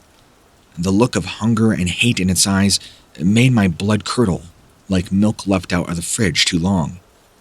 I could feel bile crawling up my throat as I watched it try to get to me. It lunged yet again, and this time going for my throat, which I luckily evaded just in time as it grabbed hold of my arm and sunk its sharp teeth into my flesh. It bit down so hard, I could feel my flesh slowly tearing away from bone, like a knife cutting through butter. I reached around to where I had one arrow knocked on my back, pulled it out quickly, jamming it right into this thing's eye socket. This created enough space between us to lift up my rifle above its head and fire into the top of its skull, which didn't kill it, but sent it screaming. I used this as an opportunity to flee. Partially blinded and filled full of holes, this thing couldn't have been living for that long. I fled back to camp, writhing in pain and blood, until I reached the other hunters and demanded they pack up immediately. We trudged our way back through the snow, somehow not dying of blood loss, when we hear this thing off in the distance, howling. It was paralyzingly terrifying. Even though we were several kilometers away at this point, we could still hear it. This thing was loud. This sent me flying faster than ever before. I never really believed in creatures like this living in the forest, but I realize now that nothing is truly impossible. I never expected to see something like that in the forest. I never thought such things even existed, let alone in Canada. Never even read about them, never mind seeing them with my own eyes. I can never go back into those woods again. I have no interest in leaving the comfort of my home. This was not a normal creature, even for this terrain. It just stands out so much more than what you normally expect to find deep within the wilderness. To be honest, after all these years, I still think about it often, wondering how different my life would have been had I never come across something so evil and vicious. This was an experience that will surely never leave me, but one I don't plan on hopefully ever having again. The look in its eyes still haunts me to this day. I never understood what drives somebody to want to possess the flesh of another human being, but I truly never wished this on anybody, what I experienced. To some, it might have just been a normal animal in the forest, but for me, it was so much more than that. From here on out, I will never question something until I know exactly what is going on, which also means never camping again either. There are some that say wendigos are implacable evil because they are driven by an insatiable hunger that will never end, never giving them peace. It has even been said that once they kill their victim and have consumed them, they will stalk the others, completely ignoring any wounds they might be suffering from. I never believed these stories, but now I have a whole new perspective on the whole thing. I never would have thought such things existed, only to come face to face with one in real life. Never even considered it a possibility until I myself came across the same creature. Some of the natives were so fearful they even refused to speak about what was out there. All except my good friend, who we'll call Bill. He claimed he knew exactly what it was and where they could be found. He himself had even had multiple run-ins with these things and even found the den of one, supposedly. I never wanted anything to do with him again after that, at least hiking and stuff like that. I never cared for his superstitions and never want to be back in those woods again. This wasn't a normal creature, or something even close to anything you'd ever expect to find in the real world. I hope this story helps those who are nervous to come out with their own, and give them the strength and courage they need to be open with the events that have taken place in their life.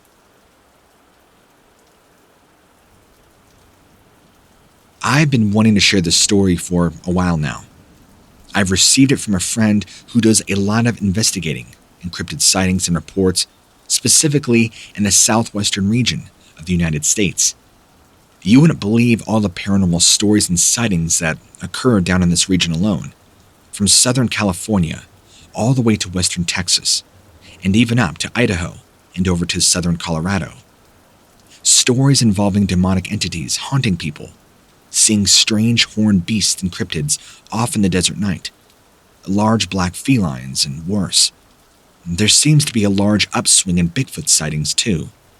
And recently, I read reports about a large uptick in Skinwalker and Dogman sightings as well. There have been countless paranormal stories from this region, but today, we're talking specifically about the Skinwalkers and their habits. Here's one that I will share with you that was shared with me. Back in 2004, a man was driving home from work late one night on Highway 191 when his car had a flat tire, and with nobody around to help him out, he was on his own. The stretch of road where this would happen is Highway 191 in Arizona, right in the Navajo reservation, outside of Round Rock. It's believed that there are at least many sightings of the Skinwalker all over this region, or so I'm told. These stories come mostly from people who have broken down or have even gotten lost on this unforgiving stretch of highway. And not just the 191, several of them that all interconnect and bleed through this region. A lot of the area still remains uninhabited for very, very long periods of time, if not indefinitely. There are also hundreds of more scary tales surrounding the events of the famous reservation, the Navajo Reservation. Now, this gentleman had finally got his spare tire out and was working on replacing it. His car was jacked up, and he was either taking the old tire off or putting the new one on, when he suddenly noticed the temperature suddenly dropping all around him. It began getting colder and colder, and then something caught his ear. He heard a faint sound, like whispers coming out of the darkness, terrifying him so much that he runs back to his car for safety. He tried comforting himself, explaining that it was probably just the wind, and there was a cool breeze, and that there had to have been a reason for this. And this is when he heard the whispers. Whatever it was, whispering, getting closer. He could hear whatever horrible thing it was breathing out its nose like a distressed animal. And something scary had happened. Whatever being was making this, he heard it all around him. It was like it was right next to him, and then it was off in the distance, and back and forth.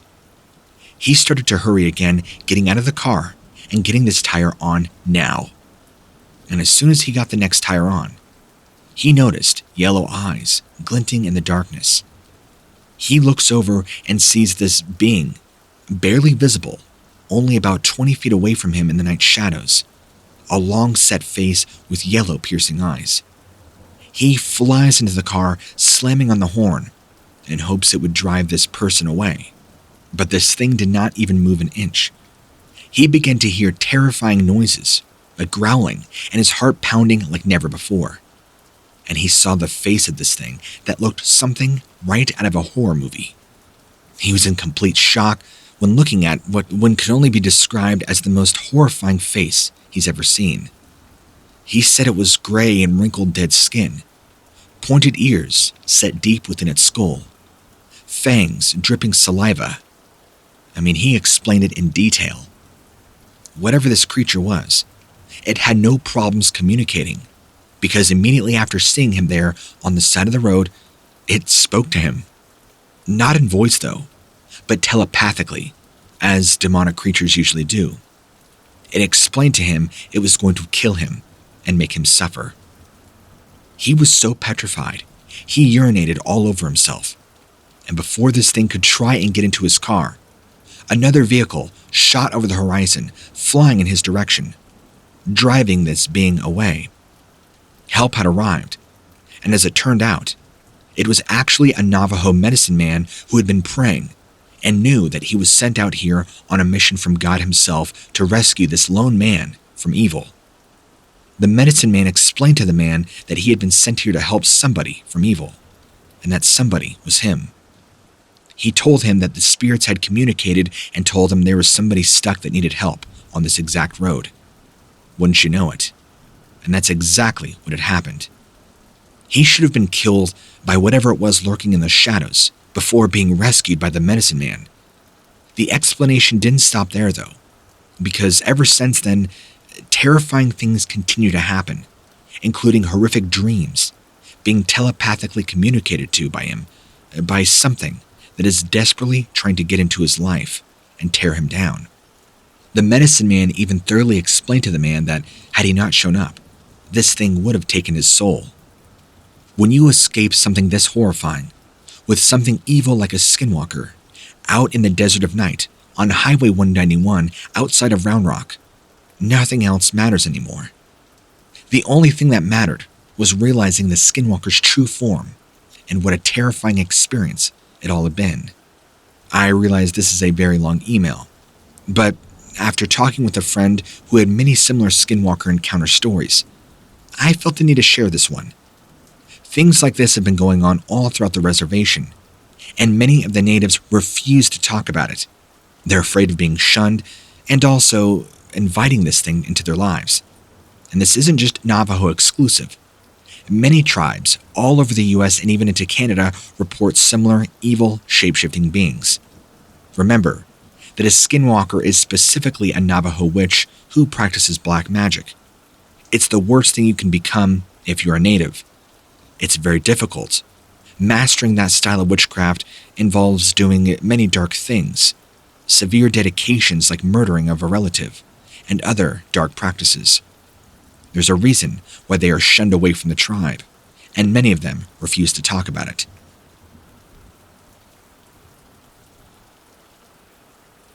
My encounter with these things is something I'll simply never forget. Sometimes, even now, I'm tempted to just forget it ever happened, and hope that maybe I just imagined the whole thing. They say skinwalkers are Native American Indians with the ability to shapeshift into animals by simply wearing their skin or pelt. Some think skinwalkers use their abilities for good purposes, like helping sick people get better. Others say skinwalkers only use their powers for evil, causing sickness, invoking curses on humans and livestock alike. I hadn't believed in skinwalker tales before this, but this experience altogether was something entirely different. It goes a little something like this. I was sitting outside on my porch one night, watching the fireflies dance around in the distance when it happened. I first noticed them. Two dark beings down by the creek, or should I say figures. From their shadows from the light, they appear to be coyotes, large ones, but standing upright, contorting and shifting in size and stature. At first, I thought I was simply imagining things, and by the light of the moon, there was enough that I could clearly see the shape of these. I know what I saw. They were standing on two legs like a man. They even walked like one too, walking very comfortably, the same way a man would hold his balance up. They were clearly not people, though. Their skin, though, what I would later find out when they would walk closer to the light, appeared to be inside out, hanging loosely from their body and snout as they would slither almost through the darkness. I can't explain why, but it didn't seem to bother them that I could see their skin falling off their body. It looked like it was loosely wrapped around bone and muscle, with nothing holding them to each other. It was disgusting, like a rotting corpse. Their eyes were glowing in the darkness of the night, as if lit by an inner fire. I didn't notice the flesh part right away, as I said, until they had appeared more closer to the light, and I could see the terror before me. I can't explain it, but as I said, their skin appeared almost as if it was melting off of them. It was like it was wet and dripping, as if whatever skin they wore wasn't originally theirs. And I'm not talking about a simple animal pelt. I'm talking about the actual flesh that clung to their bones and muscle. It was the most putrid, disturbing thing I've seen. I wanted to run or call for help, but yet I couldn't move. The fear I felt paralyzed me in place as these beings continued to walk closer still. They stood about 7 feet tall, having human-like torsos, covered by these large fur coats. The skin that I could tell was kind of a grayish green, torn with patches missing from their bodies. If skinwalkers are truly humans who can shapeshift, these things maybe weren't skinwalkers, but something else. Maybe undead. I have no clue. I began praying as loudly as I could as these things began to approach my house from the distance. I didn't know what I'd do if they get up here, but I was sure not going to stick around and find out. I reached for my rifle near the front door when one of them let out a large, strange howl. I pointed my gun, aimed, and took a shot at one of these things, and it screamed. It sounded like a man and an animal scream in one. I think I hit it in the face, but I couldn't tell. Before I knew what was happening, the other one began coming up towards me with an eerie calmness as I reloaded my rifle. The first skinwalker ran back into the darkness where it came off as, and I fired another one, no more than 10 yards away. I hit this one right in the middle of the chest. It stumbled backwards, but only a little, and very slowly rose back up and now started running in my direction as fast as it could. I had no choice but to run inside my house and get out of there. I locked the door shut, grabbing a butcher knife from the kitchen counter, all before I ran into my bedroom, locking every door. I could hear these things running up to my house, slamming against the paneling, the doors, the windows, causing my entire tiny house to shake and tremble from the impact. Then, I could hear the second one that was joining in with it. They both paced around my house. I could hear them tearing apart my car out there, smashing the windows, throwing things at my house, rocks and whatever miscellaneous objects were out there, shouting and screaming and all sorts of horrible sounds and noises. I was petrified. I wasn't sure what to do next. The next thing I know, I start to hear these strange chanting sounds from all around the trailer. Skinwalkers reciting things that I could not understand in this weird hissing kind of language. From what I've gathered from skinwalkers, I think they were trying to break through the front door, getting inside my house. Somehow, skinwalkers were here all along. It seemed as if this thing badly wanted for me to open the door. I have no idea why they were so determined to get inside, but I think they wanted me. I think they wanted to steal my soul. These skinwalkers were trying for hours at this point, but could not manage to break through my front door or bedroom door.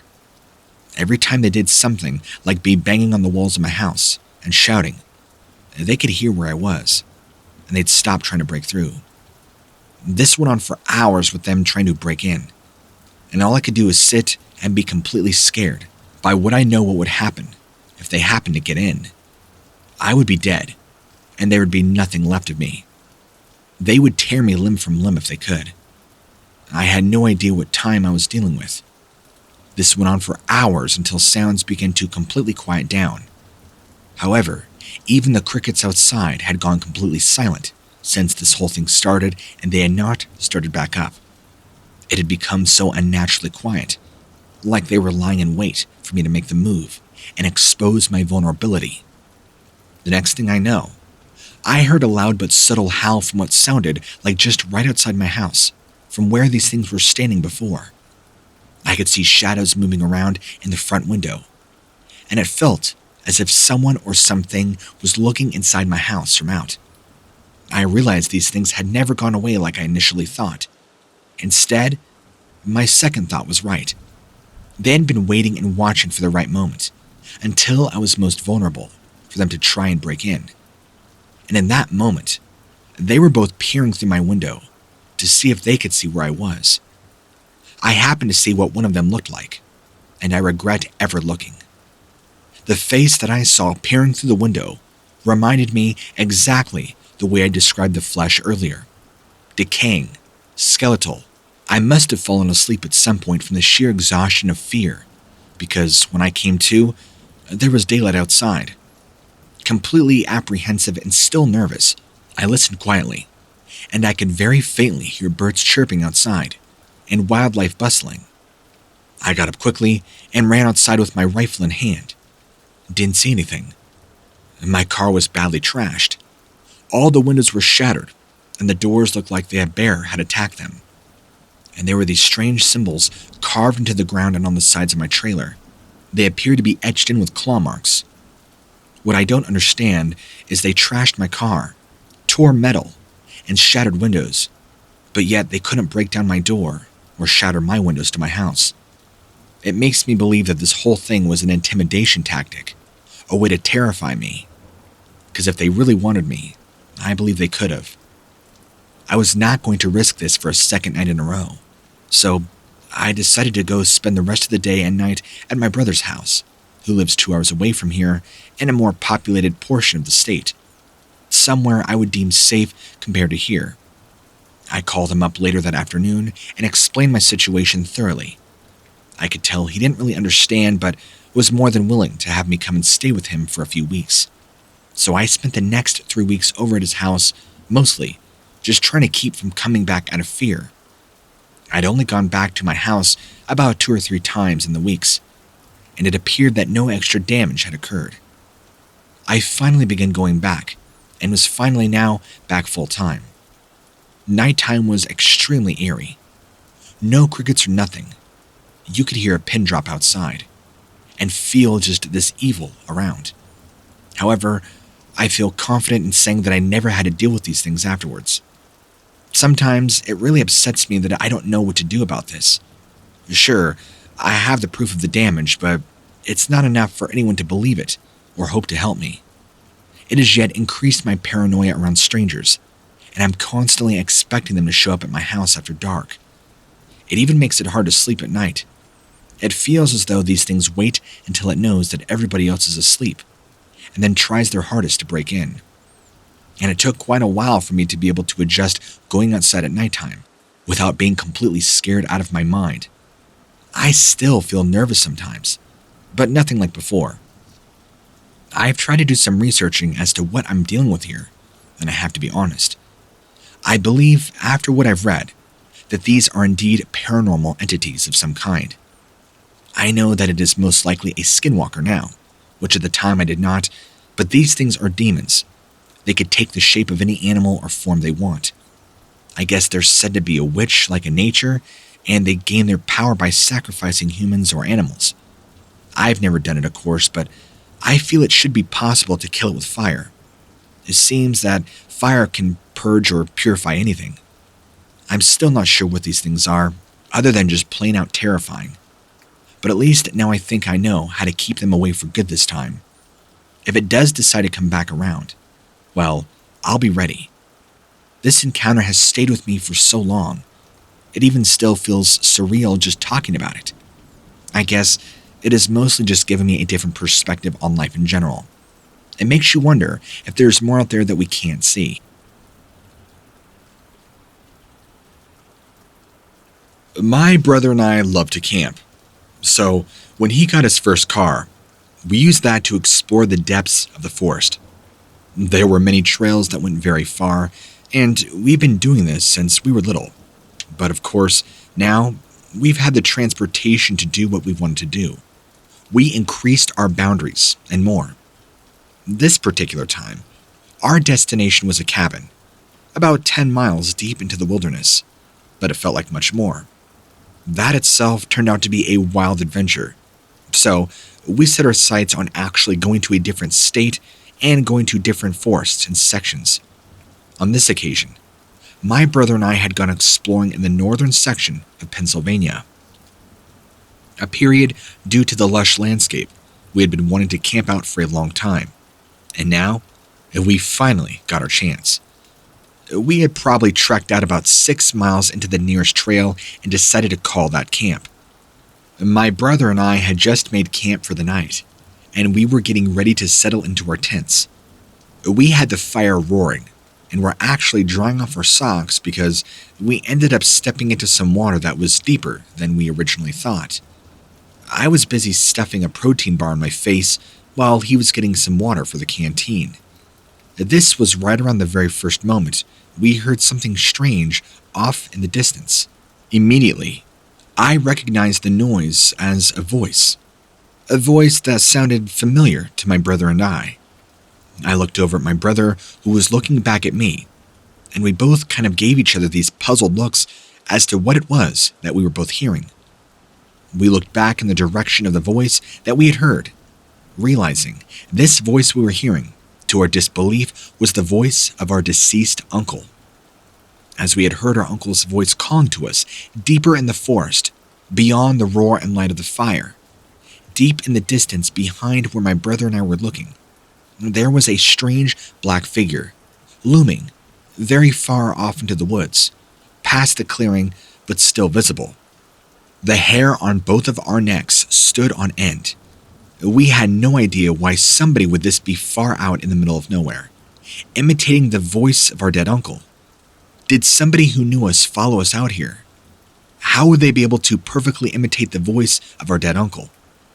I grabbed hold of my machete tightly, and my brother stood close by, as we watched this figure slowly come closer and closer towards the entryway. It began to sway back and forth, at which point I noticed just how tall this being actually was. It must have been somewhere around 8 feet. As we glanced over and observed this being more and more, we both realized this was anything but human. My mind raced for all things that could possibly be, but nothing added up. There are no bears that can stand on their hind legs like this, or look like this. When bears do stand up on their hind legs, they look like distinctly bears. This looked like a large person, but shaped very differently. My brother and I felt imminent danger, and we knew that whatever this being was complete trouble. This thing wasn't anything we could not handle with the tools we had on us, or so we thought, and it was very clear that this being or person was not afraid of us. I can't help but think of how much bigger this guy looked compared to my brother and I. We were both fairly young men, around 20 years of age. We weren't built like football players or anything. In fact, quite the opposite. My brother is a small guy, standing at maybe 5'5", weighing around 120 pounds soaking wet with his socks on. On the other hand, I'm somewhere around 6'1", a little bit heavier, but still very slender. This thing, we could both feel this immense power coming off of it. Its body language suggested dominance and complete unshakable confidence within itself. It began to approach us, taking step by step. It would take one step, pause, then another, then another. My brother and I motioned we should jump in the tent and stand guard.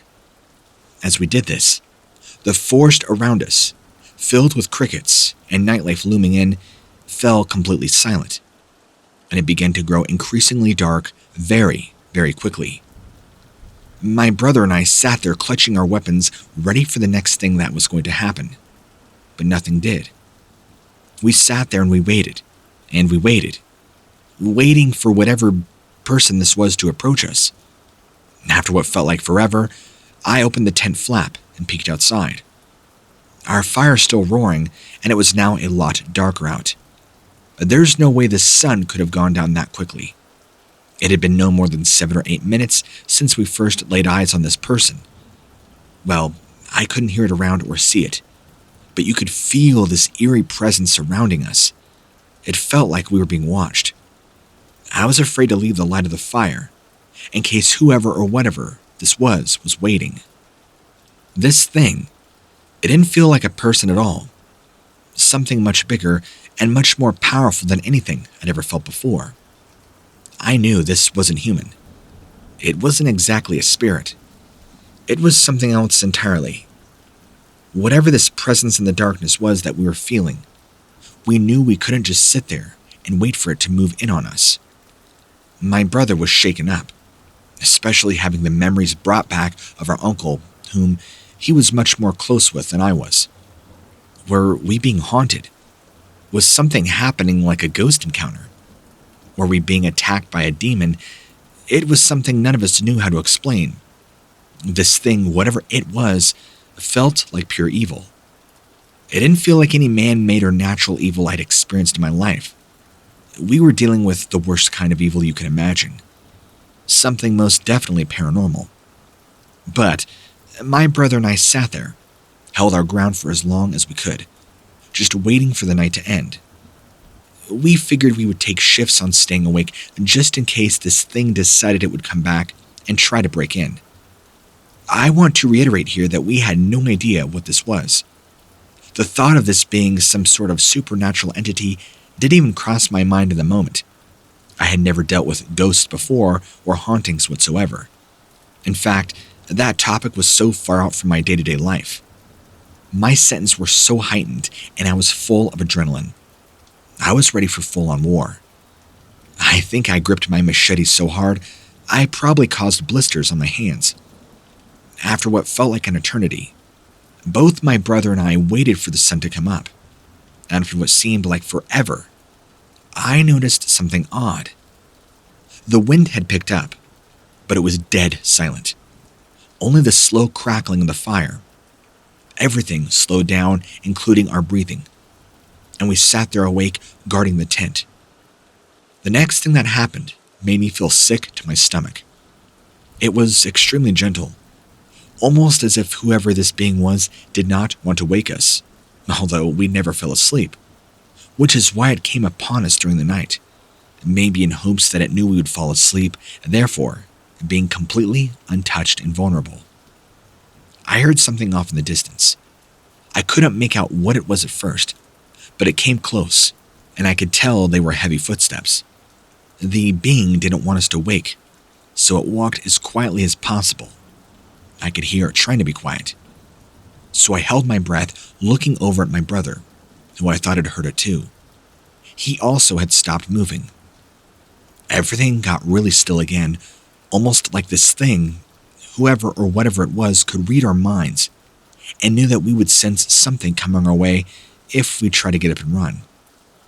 The next few moments felt like hours to me, even though I know there were only a few moments in reality, but time itself seemed frozen around this thing's presence that came upon us very suddenly. I saw movement out of the corner of my eye, and when I turned, all I could see were the shadows dancing among the trees. What is this? Was this finally going to reveal itself? Was this its attempt to scout us out, so it can find the best way to strike? I looked at my brother and nodded towards the opening. We were going to make a run for it. We would have nothing to defend ourselves with outside the tent, but at least there was light out there, right? At that moment, I heard my brother gasp. He had seen something in his peripheral vision too. I turned my head completely around quickly, almost popping my neck, when I saw what he saw. What stood in front of us was not human nor animal. It did not even cast a shadow on the ground beneath it, even though there was a strong light source of fire. It looked human, but its skin was grayish, almost white and sickly, and its eyes were large and black. Its hands and feet were massive and kind of webbed, like maybe somebody had sewn weights onto them because they were disgusting looking. This thing looked starved and frail and skeletal on bits of its flesh. There was flesh at parts missing. It was in that very moment that our fight or flight senses had fully kicked in, and we didn't hesitate. We made a bolting run for it, going as fast as we could without wasting a second. We actually ran in the opposite direction of this thing, and unfortunately for us, deeper into the forest. Because this was so on a whim, we were not equipped with anything. We had no lights on us. All of our equipment and gear were left back at the campsite in the tent, and we're running aimlessly, sprinting off into the darkness, in fear, and can hear whatever this thing was begin chasing after us. If that didn't give us an extra boost of adrenaline, I don't know what would. All of a sudden, I felt like I was going 5 to 10 miles faster. Let me just explain something to you. This wasn't like somebody chasing after you in the woods. This sounded like a flipping football linebacker crashing through the woods, breaking down trees and small stuff. It was gaining on us, whatever it was. As we're running, and as we began to see light up ahead, it felt like we were going uphill. and the closer we got, the lighter it became, as if this was our end, and we would die in those woods. Who knows what would happen after that point? Maybe we would just stay lost forever. Perhaps it wasn't our time yet. The light turned out to be a campground where there was somebody still awake at 2 a.m. standing by the fire pan, watching us sprint towards them, looking terrified. We finally reached camp and breathlessly told them what had happened. After telling the story, they kind of just looked at us silently, not saying a word. It was actually an older gentleman who seemed somewhat annoyed by our presence, but also slightly scared why we were running so hard. We were practically collapsing on top of one another and completely out of breath. What's also strange is whatever was chasing us had now completely stopped, that we were surrounded by this larger campsite, fully illuminated by lantern light and firelight. It's as if whatever had chased us wanted to stay completely out of the light, stay hidden in the darkness. The old man just took a deep breath and explained that there was this old abandoned insane asylum about 3 miles away from here that was left to rot in the early 1900s. It was apparently never demolished. He explained that he's been camping around these woods for a long time, and I guess there's a lot of strange activity, from weird voices to strange dark cloaked figures. A lot of demonic activity. That asylum has also been a hotbed for satanic rituals, exploration, and other things straight out of the dark realm. My brother and I just looked at each other, trying to comprehend what this guy is talking about. None of this was ever something we knew anything about. We just explained to him we're just trying to get out, and we'll come back to our campsite in the morning. We were wanting to know if whatever was chasing us, was there any connection to the insane asylum? But he didn't really answer. He explained that we're more than willing to stay in the campsite for the night and return in the morning. He handed both of us a cup of coffee and told us we would need it until the sun rose. He was a very strange man. As far as the rest of the night went, it was awful. Well, I can't say anything about what we learned about the insane asylum that is supposedly nearby where we were at. We did hear all the screaming and strange sounds not even 100 feet away from us all throughout the night. Like whatever this being was angry that it could not get to us because of the light. As I said, this man had at least 4 lanterns hung up all around his campsite, which would explain the bright light that we initially saw. I don't think this was more than a mile away from our own campsite. What I can say, though, is that whatever chased us certainly wasn't human. It was breathing hard and making what seemed like strange animal noises and huffs. Not to mention the fact that this thing sounded very heavy. Okay, I'm going to try and sum up what happened here during my experience, but first, let me explain something about myself. This story will seem strange to you, but I assure you, we experienced something not normal. After we spent more time talking to the man over the course of the night, we learned that there is a being called a Wendigo, supposedly a cannibalistic entity that feasts on human flesh. A being that was greatly feared by many of the native tribes. He believed that the real way to keep it from coming towards you, especially during the evening time, was to keep plenty of light around. It hated the light. We did not sleep at all that night, and by morning, we were exhausted. We said our goodbyes, and we made our way back to the campsite. Everything was torn up and destroyed. There really wasn't much left of our tent and our sleeping bags. They looked like they had been put into a shredder. Our equipment was broken and shattered. Flashlights snapped. And much of our supplies was thrown out everywhere and scattered. Everything was destroyed. We made sure to take what little energy we had left and get out of there, and not to return to this section of woods ever. I know that sounds crazy, but it's what it was. Now, let me explain something for you. This is the one and only time we have ever been camping in the northern sections of Pennsylvania. We usually try and do a lot of solo camping where we just go out together and spend about 5, 7, 8 days in isolation out in the woods. There's something about that style of camping that does really good for the human psyche. You become very intricately connected to nature.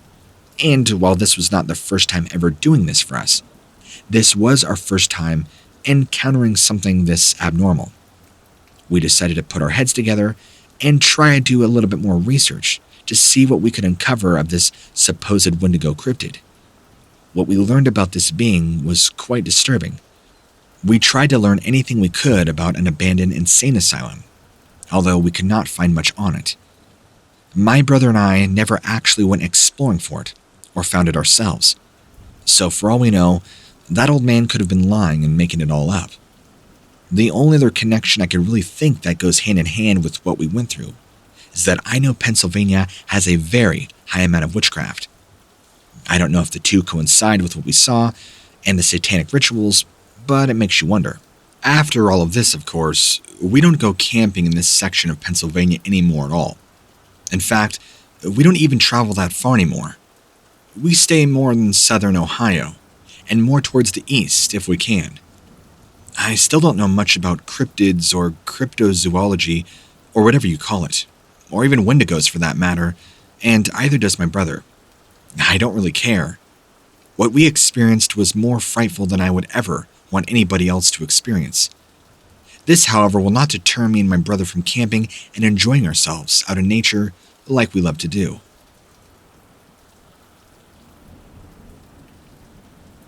In 2001, I moved to Kodiak, Alaska to become a pilot. I was excited about this pursuit. I would be able to see several beautiful places that I had never seen before. The first place that I visited in the area was a beach on a small island, not too far from Kodiak, where a sigil had been sighted.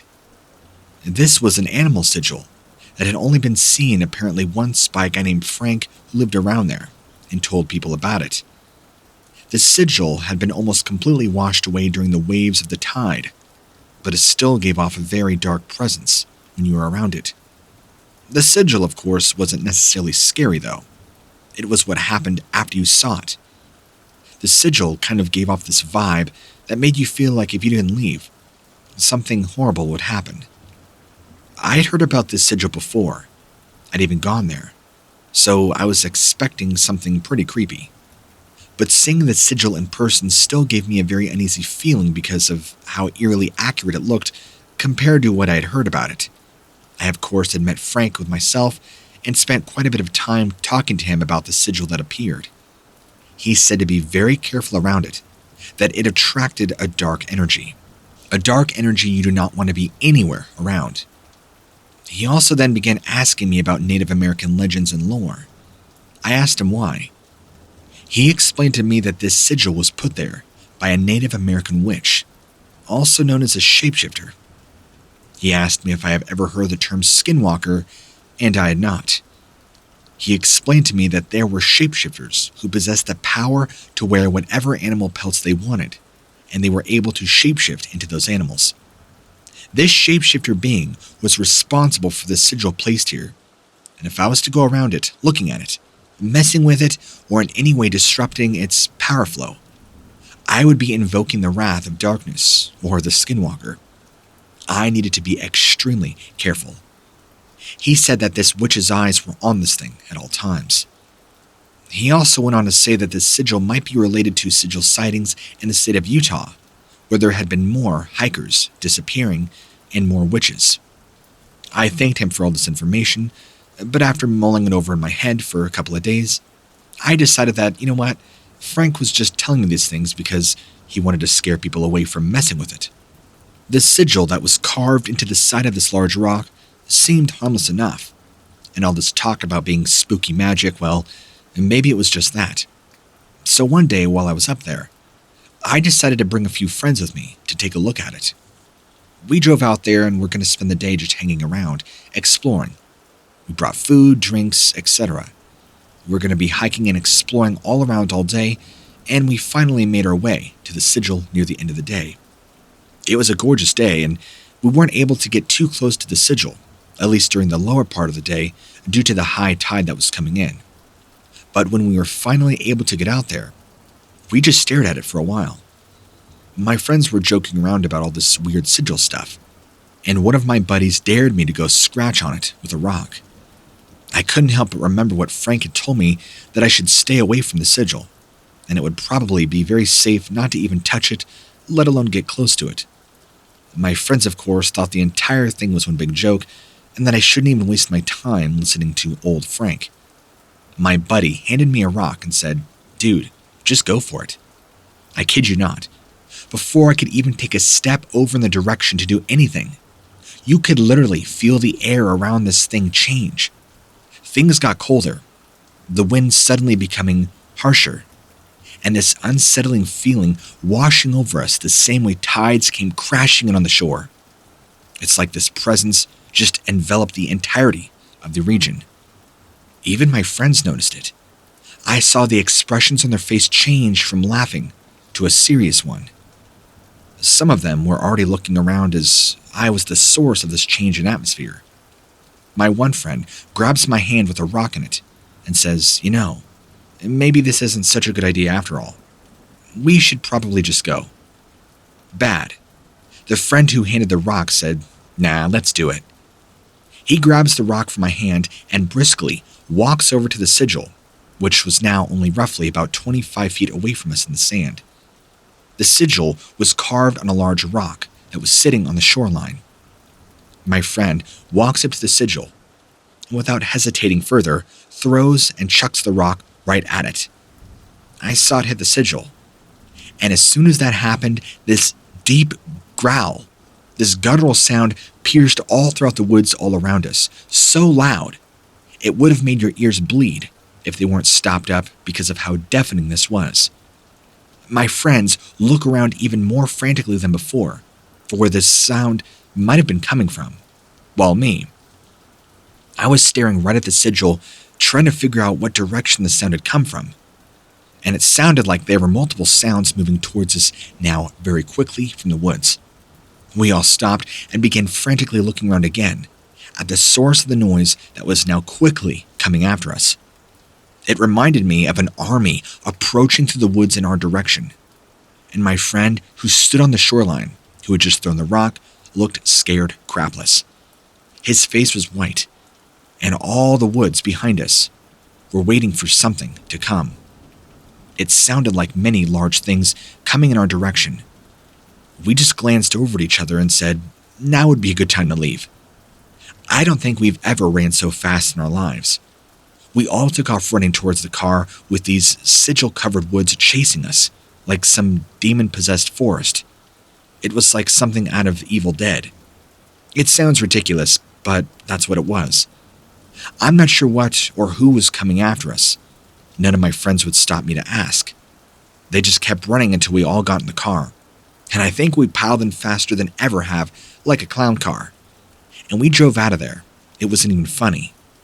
All of us were freaking out, asking what was going on. All the usual questions that you would probably ask in a situation like this one.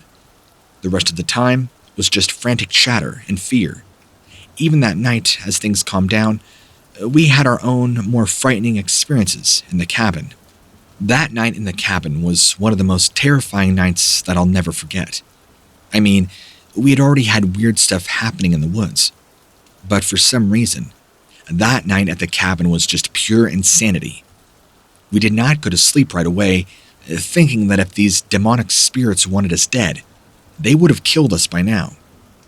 I can safely say, though, after what happened that night, it made me feel like the demonic power we had somehow invoked was coming back to haunt us. We were all still very shaken up from the day and tried our best to lay down and relax, to try and forget about all the craziness that had happened. I would like to sit here and tell you that we were calmly relaxing, trying to fall asleep. But you don't just simply fall asleep, not after a day like this. The events of this night started roughly at about 10:30 p.m. This is when the first sounds were heard. These were like howling noises, not like a wolf, but much, much deeper. And they were joined in by more of them, and more. And they became extremely loud, and very apparent they were angry. And those soon turned into snarls and growls, as if they were a large chorus of bears and wolves. I remember my friends and I all looking at each other, trying to comprehend that, is this really happening? Are we all hearing and experiencing the same thing, or is this just some mass hallucination? We were all completely sober, nobody had drank, no drugs, nothing. Those screaming sounds and howling, of course, grew now closer to the cabin, where it began to almost turn into this demonic chanting and yelling. We would hear things like rocks and stones being thrown to the cabin, loud tree knocks and all such, frightening noises all throughout the night. We had a gun with us, but we really doubt that would do us any good against the forces of evil. It was obvious at this point we had clearly invoked a demonic force by messing with that sigil. We kept hearing the chanting, the screaming, the laughing, everything in between. It was so incredibly scary, we couldn't say anything. How could you even describe such a horrible experience? It felt like the night would go on forever, but it would eventually pass as ours bled through like minutes from the tormenting noises. The following day, we were just glad we made it, and all the sounds and activity had totally now subsided, at least with the sun rising up. None of us had even bothered to step out of the cabin again for fear of what might come, until probably noon the following day. We waited until the sun was in the middle of the sky pointing down, illuminating everything. Even the morning sun wasn't safe enough, or so we felt. Completely amped from panic and just completely wiped by fear. When we stepped out, we were also more scared by what we found. The same sigil that was carved into that rock was now written all over our cabin. And not just written, but carved into the wood, as if somebody had some sort of blade or something to carefully craft this sigil into the wood. It was also all over the trees and the ground, and some new ones as well.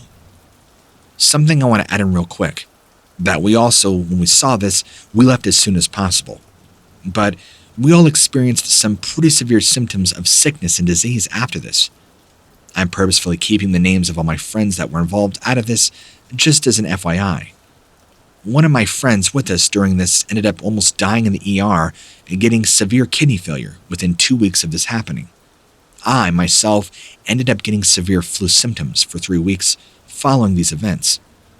I experienced terrible body aches and chills, all the usual symptoms, but I just kept vomiting. I was concerned I'd have to go to the hospital. I could not keep water down, but eventually came out of it. The one friend who threw the rock on the sigil developed stage 2 stomach cancer roughly 60 days after this had happened. And my other friend who was involved, both his parents had passed away within 3 months of this event in a very horrific car accident. Of course, this could all just be one large coincidence, but if you look at the nature of black magic, it probably wouldn't take a lot to realize we were cursed, we were marked, we had been hexed for messing with the sigil. I've been pretty messed up since this happened. It's not like as soon as I got better from the sickness, I was A-okay. I've been stricken with constant anxiety attacks, nightmares of demons, night terrors, and all other sorts of chronic nausea that seems to be a common theme in my life following this event. It seems to be getting better slowly by slowly, but it's still very persistent in my life for the last 20 years. Unfortunately, the only way it seems to get better is to distance yourself from people and places that remind me of this event. I want to make sure this is clear. I was not the one who threw the sigil, even though I'm usually blamed for it. But what reason would anybody else have if not me? If everyone had these symptoms, and they could see my other friends who were sick or have died after this event, they know there's more to it than just a coincidence. For those reading this, do not toy with occult magic. I can't stress enough that our actions were stupid, and if you decide to mess around with things like this because you don't believe it exists, you are truly playing with fire. We must remember at any given moment, our time could come, and we do not want to be careless. We should live every day as if it were our last. Nobody knows what is going to come next. I'm going to go ahead and end this story here. It's been a long time since I've tried to write something like this out, so I hope you all enjoyed it, or at least got something out of my horrible experience. I'm running into you because I want to talk about my own running in with the shapeshifter. I was a young man back then, running a truck full of nets and a few traps through a part of Arizona that I remember as kind of sandier than the rest. Truck had seen better days, of course, even if it had been a gift from my uncle. I like to consider myself a guy that would try and track down skinwalkers near Flagstaff. It's a tricky thing to catch, unless you know its tricks. But I feel luck had sided with me, rather than against me that day out on Highway 77, outside Winslow. I remember a dog in cage in the back, a black lab. I had bought it from a breeder to keep me company when nobody was around, but also because I knew the Skinwalker hunted people. 2 months later, you can't even tell it came with me, other than its willingness to sit in the passenger seat while I drove.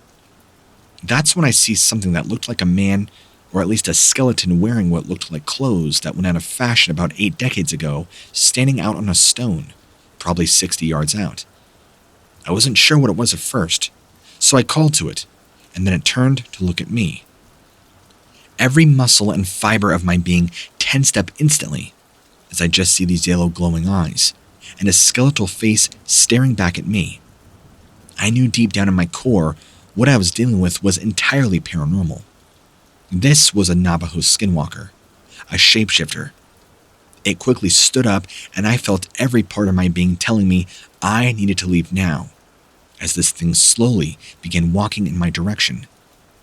I had a .45 with a full clip of silver bullets on a hip holster, a net across the truck seat, and a few steel traps in a box behind me, and a double-barrel shotgun. I just went for my sidearm, as everything told me to go ahead and shoot this thing before it's torn into my car or ripped out my throat. The Navajo skinwalkers have been around since at least American expansion westward, up to their genocide by European settlers. They can shift into almost any animal, except for maybe like a frog or a housefly. I mean, why would they want to?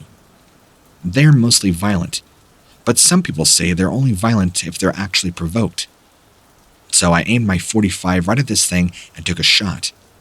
And I realized a silver bullet isn't going to kill it. They're pretty hardy. The skinwalker supernaturally dove for cover and missed it, like a lizard would when it's dawned on me that this thing is basically a superhuman. I didn't want to die out in the desert, so I realized I was unmatched, flooring it to my uncle's house. For half an hour, all I can hear is this weird warbling noise on the wind behind me, even with all the windows rolled up. Once I finally got within shouting distance of my family home, I saw them come running out with shotguns as my truck bounced its way into the driveway. I remember dust floating around me like a second cloud of smoke that had magically appeared once they fired their first round of buckshot into the dirt track. I had made this driveway from where the thing was standing by a rock about a mile from here. I was a little too shaken up to share a single detail about what happened with them, but a few nights later, when a coyote came into the yard, they told me that a pack of them had been showing up more and more during the day, all around the compound we live on, so I might want to keep a lookout. I think it was the skinwalker who had now targeted me coming back to me. I don't exactly know how skinwalkers work, but I do know they will target people. I would call what I did pointing a weapon at this thing completely foolish and probably made myself a target. Even though I like to consider myself a skinwalker hunter, I probably shouldn't. I mean, it's not like I've ever killed one. Ever since this has happened, we have seen a huge increase in coyotes on our property, and all other sorts of strange behavior. I'm a little jumpy now when a coyote howls at night.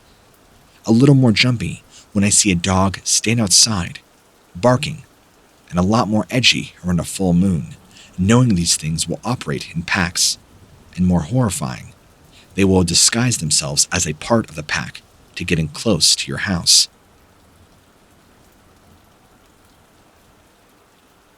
I saw something crouched outside my window one night, but I can't exactly explain what it was. But I have a hint, being out here in Arizona, that it might actually be a skinwalker. I'll tell you my story, and I'll let you be the judge. Here's what happened a few years back when I was a little younger, living in a modest single-level home with my father. At the time, I had a room that looked out into a backyard, which is pretty much a desert since we live close to a reservation and it stretches for miles.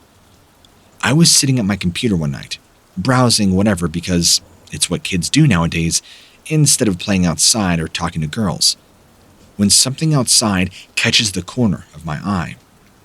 I look up from typing on this old keyboard and see a creature crouched down beside a tree, looking right at me through the glass. It was not human at all, but it also didn't quite look animal either. It had this large head with long arms that were segmented, almost like fingers. But instead of hands, it had what looked like two long claws. The arms were definitely longer than what you would expect on a person, and it had this really pointy spine sticking up behind its head. I'm not sure how tall it was because it was crouched down, but if it stood up, it wouldn't have been much taller than me, at the time, which was about 5'10". I remember being frozen in fear as I watched this thing just staring right back at me, with these deep black eyes that seemed to be sunken into its face. It did not blink or flinch, or show any other signs of immediate life, aside from the slow breathing through its wide, flared nostrils. At last, I snapped out of it, slamming my laptop shut and running to my room, jumping under the blankets. I'm not sure how long I was out, but when I woke up, it was morning, and the sun was already high above us. My father worked construction at the time, so he wasn't even home for God knows how many hours, which was fine, because by that point, I didn't want to leave my room without him there, or at least a baseball bat or something. I tell you this story because it gives me chills today, to think of all those times that we had guests over, and they used our bathroom that faces the backyard and never knew what was lurking outside, potentially watching them. This changed me forever as a kid, and now as an adult. Whenever I go out into the desert, I always wonder if I'm being watched, and it's too bad I did not have a camera with me back then.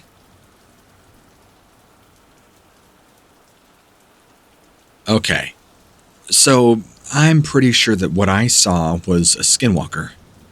I'll tell you what I saw, and you can tell me what you think. This is going to sound ridiculous, and I would have never believed it if I hadn't seen it myself. But here we go. I was walking my dog on the trail behind my house at night, like 12 a.m. exactly. My dog likes to bark for no reason around that time, and always wakes me up. So, I'm always looking out the window to make sure there's nothing before she gets too loud. And then he starts barking. But it's not really a bark, more of a quieter bark, I guess. Like a woof noise. So I decide to walk him on the trail instead of using on his leash in front of my house, where something might be out there scaring him. So, we get on the trail start. He stops pretty quickly to lift his leg on a tree, so I'm waiting for him to finish. Something catches my eye. It's coming from the wooded area behind my house, and it looks super tall, like 7 feet at least. It had grayish skin with long arms and didn't appear to be wearing clothes. Not sure if this is strange, but at the time, I was less surprised by it. It looked like hair, but also seemed like scales from where I was. I wasn't sure how else to describe it, because at the time, I was picturing those armless lizards that looked dry and scary. It walked kind of hunched over, almost sideways, like a gorilla, only weirder. It was weird, and it seemed very tall compared to my dogs. But something was really weird about it. It had this face like it was kind of annoyed or angry at me for seeing it. Like everything else about it just seemed careless. But the face, it looked totally aware of my existence, but also mad. It made me feel bad, like I wasn't supposed to see this. I don't know how else to describe it, except maybe if you've ever seen Harry Potter or Lord of the Rings. You know, when they make faces where their eyebrows are all aggro and contracted. It felt super powerful. My whole body tingled, and I felt really weak. Like it wasn't trying to hurt me, but something about its face made me feel like it could have if it wanted to. But then I thought, maybe there are bears in this area that look weird because, well, maybe they're mangy or something. So I peeked through the trees, expecting to see a bear or something, and it's gone. It was way too tall to have been hiding behind the tree, so I started walking back home because I'm not interested in finding out what else lives out there at night. My dog walked with me perfectly fine though, so unless she was scared of it too. I don't want to seem dumb, so please don't judge me for sharing this. But it happened and I don't know why. What do you think it was? Do you think it's real or made up, and what could it be? I've been trying to rationalize what I saw for a while now, but there's nothing I could possibly conclude of what it would be. The idea or notion of a werewolf just seems ridiculous. I can't deny that based on the description of what I saw, it matches everything to the T. This was 2016. I was at my friend's house, which is about an hour away from the closest city. His house is also right next to a large forest. It gets pretty dark there, at around 9 p.m. at this time of year. I spent the night there because we were going to head out for breakfast in the morning with his parents. I remember waking up just after 2 a.m., and I heard strange sounds coming from the direction of the front door. It sounded like somebody or something, what I assumed was an animal, scratching their nails against hardwood floors really fast and hard. At first, I thought my friend maybe had woken up and maybe was doing something. But when I looked outside my window towards his room, he wasn't there. In fact, everybody was fast asleep in the house. But I woke up my friend's dad and told him about the strange sounds coming from outside. He went outside to check for us and was gone for 10 or so minutes. When he came back in, we were both really confused. There wasn't anything out of the ordinary outside. It sounded like somebody was scratching their nails, actually. And when I told my friend about the strange encounter that happened when I came back home, he said that something strange had been happening over at his house too. His dad even brought in a priest to bless the whole house for protection. Pretty strange if you ask me. That night seemed unusually dark, now that I think about it.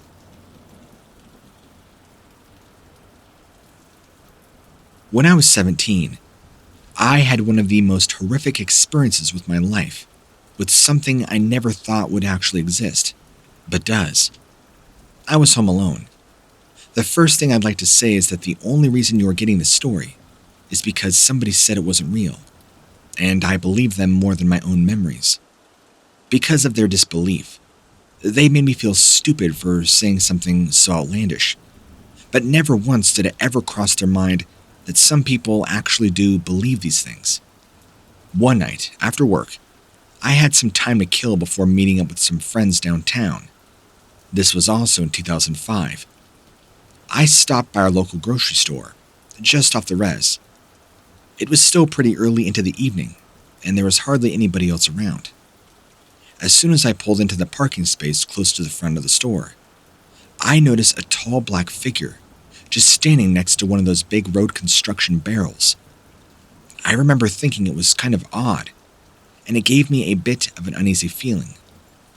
Never once did I think that what I saw was real until it began coming towards me.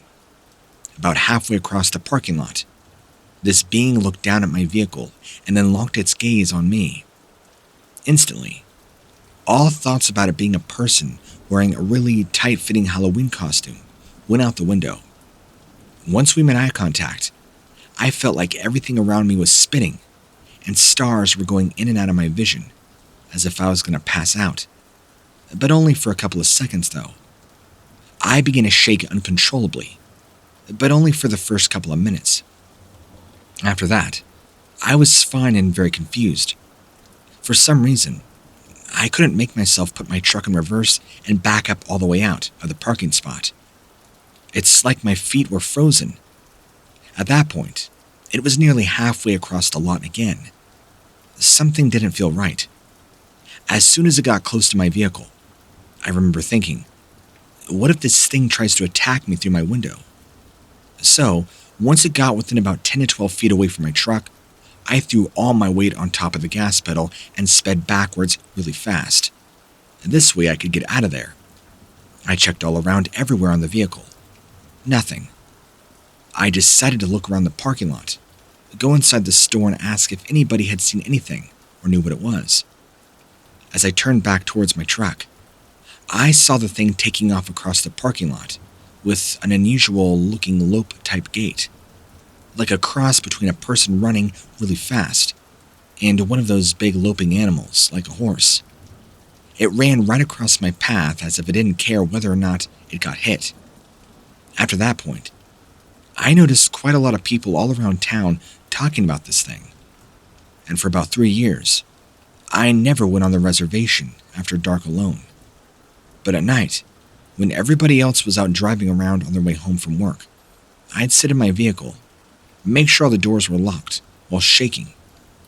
My mother explained to me that some people say it's one of them, up to no good. She also said there are lots of stories about coyotes and can change into other things, even people. The only reason she mentioned this was because these days, they're always coming around, asking for food and stuff, since our economy is so bad right now. Not once did anybody ever laugh at me or tell me what I saw wasn't real. And believe me, if I had seen Sasquatch or something, everybody around here probably would have made fun of me. Their reaction had convinced me that what I saw was real. There's a lot more to the story, though. When my parents had come over for a visit, about a few years ago, one of my brothers told them all about these new words he learned while working on cars at a local garage with his friends. And when they'd talk about these things, I asked him where he heard of such things like skinwalkers and stuff. I knew they weren't talking about breaking and entering, since we don't do stuff like that. He told me all about the show that he had watched from way back when, called Joe Rogan Questions Everything, and how the host of that show had some really cool friends who hunt these creatures all around the world. They told me about skinwalkers and all that stuff. Bigfoots, chupacabras, Mothmen. Also said that they're not folklore at all. They're real, living flesh and blood creatures out there in the forests and wherever else. Well, to this day, I still have a fear for when it gets dark outside.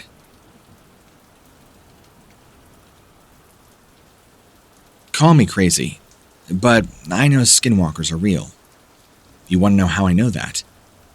I've always just thought they were some nonsense myth, but 3 years ago, I had a run-in with one of these things myself, and let me tell you, they are no joke. These things are pure evil. I was in a Navajo part of Arizona. I don't know the name, but I do know that skinwalkers and all other kinds of evil things come from here. It was like 10:30 at night, and we were camping in my friend's backyard with permission, of course, and we heard this crap load of noise coming from behind us. We went to go check it out, and see these two dark figures running down the hills towards us. We thought they were deer. It had been raining so much that when they got up close enough to our flashlight, we saw them for what they really were. Skinwalkers. They stood up on two legs and began making weird noises, screaming and uttering sounds, whatever you want to call it. We realized that these things are extremely territorial, so do not go onto their land at night. I'm from northern Utah myself, and about 2 years ago, me and my friends were also camping up in the mountains above a Navajo res. We had also been there before and nothing had happened, but this time, we heard these noises, screaming. We didn't know it was a skinwalker at the time, so we disregarded it, for the most part, until one of our friends told us about these things. It sounded exactly like what we had heard. So now I swear by every story ever written that these things are real and very dangerous. You don't want to mess with skinwalkers at all. If you're out camping and you hear noises, run. Get off their land. Do not go on their land at night. If you see one, do not make eye contact. And most certainly, do not follow it. These things are psychopaths. They will kill you if given the opportunity. I've seen what they can do to people. These snob...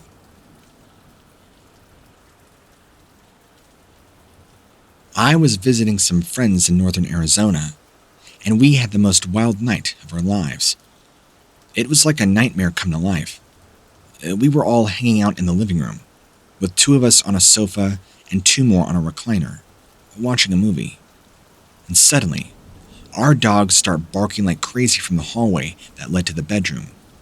The wall was about head height from me, so we could only see what they were looking at by having them stand up on their hind legs and look over. All 4 of us saw this huge walking canine thing walking around just outside the house. It had a very upright walking gait, and was almost as tall as the doorway between both rooms. We all freaked out. This is not something you want to encounter when there's one door separating you. We didn't know exactly what it was, but I started looking around the side of the wall to see its dark silhouette in the window. We all got up to see what it was. I could not believe my eyes when I looked out the window. It looked in at us from about 5 feet away, with these reddish-orange eyes through a head that I can only sort of describe as being shaped like an upright canine skull. Short hair on the top, from shoulder height down to its 2 legs. They were also covered in short hair or fur, just like on its head. The shoulders were clearly human-shaped. We didn't have any flashlights or anything. The best way I can describe it is if you took a man's upper body, put it on 4 legs, and added some clawed hands instead of paws, a dog head, and red eyes. I really wish we had recorded this encounter with our phones, but the shock left us with no chance to think of anything in time.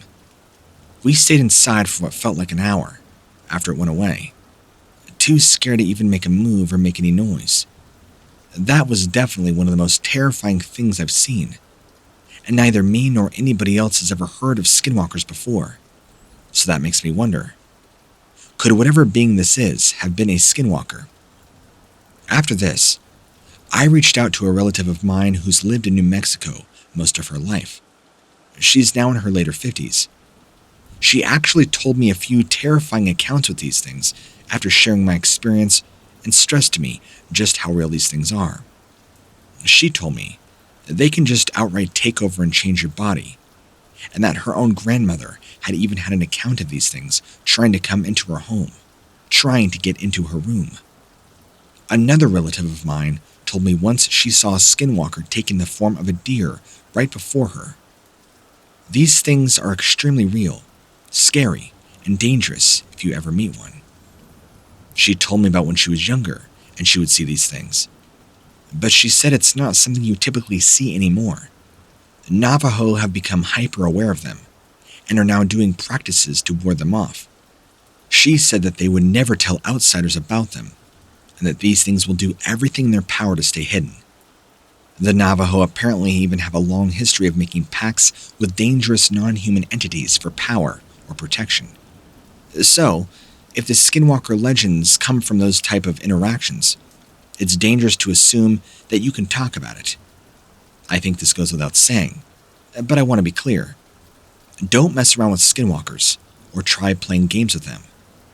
They can just as easily turn into something dangerous that's much stronger than you and kill you. Even worse, they might take control of your body and steal your soul. Also, do your research before you try and find these things. A lot of accounts I've heard are usually very dangerous and can make you go crazy if you don't know how to deal with them.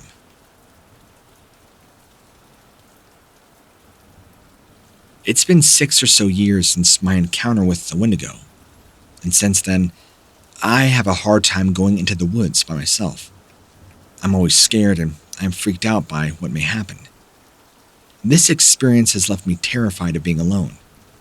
I developed a really bad anxiety from it all. Anyway, enough about me. I will say that before this, I didn't believe Wendigos were even a thing. I thought they were just some online creepypasta designed to scare people. How wrong I was. On this day, I went out into the woods with my friends on a camping trip. I just got out of college and was looking forward to enjoying nature, some much-needed time off. We spent the day hiking, cooking some leftover food over the fire, and having an amazing time. It started getting dark, so we decided it would be best to head back to our campsite before nightfall fully hit.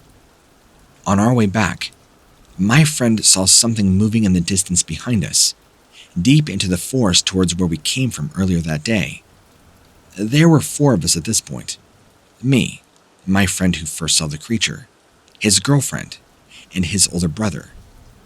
At first, we thought it was just some wild animal, but then we heard it making some strange noises, like a bear, but the noises were too loud and sounded too angry.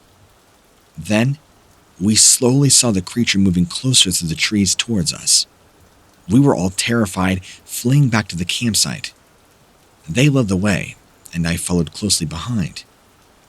We got back to sight, and this thing I believe was still chasing after us, until we finally closed and locked our car doors.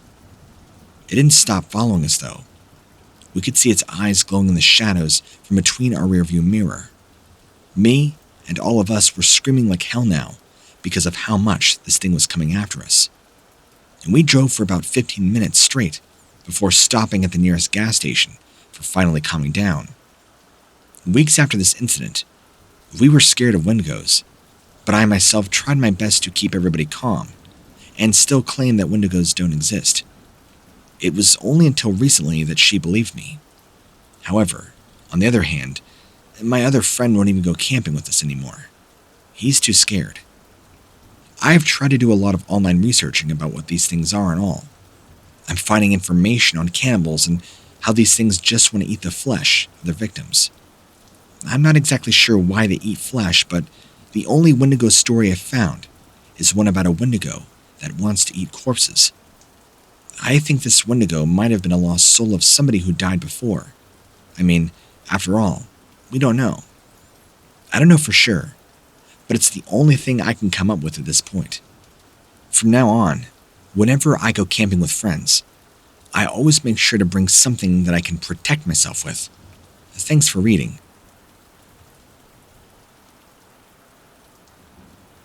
I was hiking up in the northern woods in Canada, trying to look for waterfalls.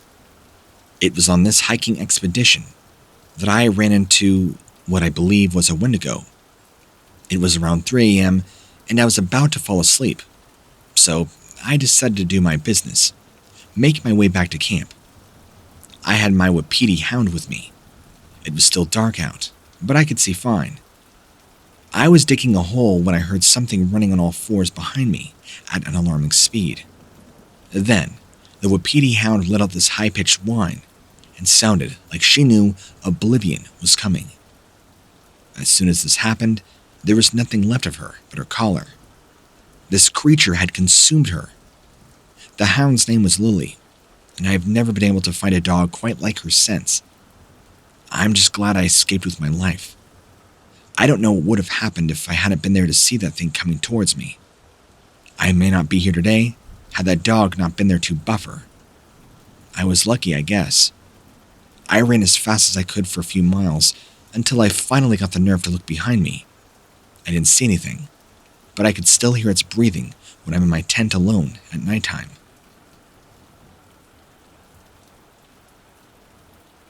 This happened in eastern Texas.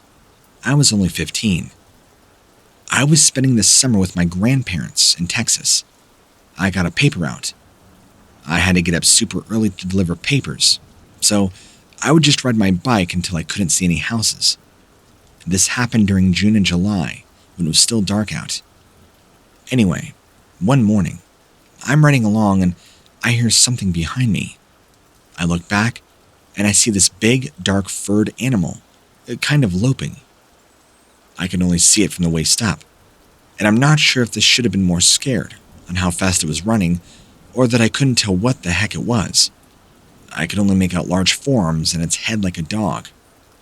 I began pedaling as fast as I could, but all this thing did was accelerate, and I saw those huge paws come down right next to my foot, and I stopped looking back. I didn't stop pedaling until I got home, and the scariest part about this is nobody believes me. It's like my mom thinks it's probably just some big coyote. The ranch we lived on was about 5 to 6 miles out of town, and I see him all the time, and this was no coyote. But I know I saw something. I don't even know what's going on anymore. Was this a Dogman or a Skinwalker?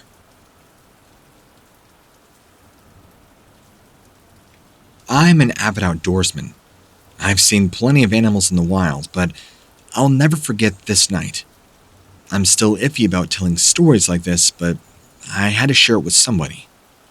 There was a time when I was younger. I went out hunting near the national park back home. I grew up around that whole region my whole life.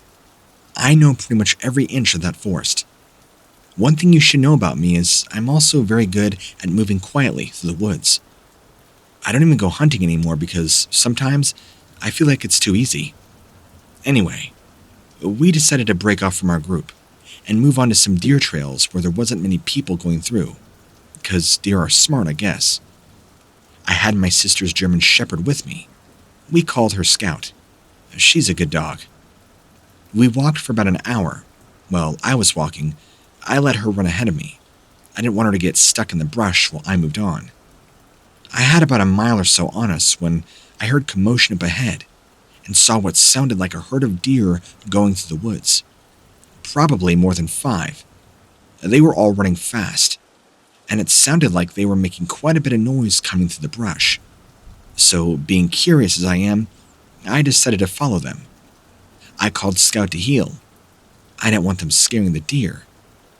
I heard something else in front of me, so I decided it'd be best to take up my rifle and get ready. That's when I see this tall, dark figure running through the woods. I couldn't make out what it was, but it appeared to be like a tall man wearing a cloak of some kind. I called Scout up ahead and followed him because he seemed very determined on whatever this thing was that we were chasing. I could see the silhouette again, only roughly 50 yards away. By then, I had made up my mind. I was not going home without finding what or who this was. It stopped running. Scout did too, and started growling at it, and making little protective barks. I stopped, did not see anything, and I was about to turn back when I saw it. It was tall, turned its head and looked at me, and I felt the coldest chill go down my spine. I couldn't move, only stare into the eyes of this being. Its face was darker than any animal I'd ever seen at night. It had no fur on its long, thin limbs. Its hands were human, but with 10-inch claws that glistened under the moonlight. The eyes stuck out the most. They were yellow, kind of gold. They locked onto mine. Then it charged. I was shook up and I fired several rounds at this thing before Scout came out of nowhere and charged. I knew I hit it.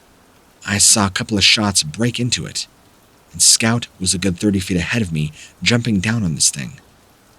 I watched as this creature grabs hold of my best friend by the neck, and with one hand throws him into a tree. I hear the wet snapping sound of bones, and I run about 100 yards back before I turn around. When I turned around, Scout got up, limping back to me, and this beast had disappeared. I never gave up on looking for whatever it was that I knew I hit. I smelt it too. I could smell its blood all over. Unfortunately, Scout would pass away later that night due to the injuries sustained.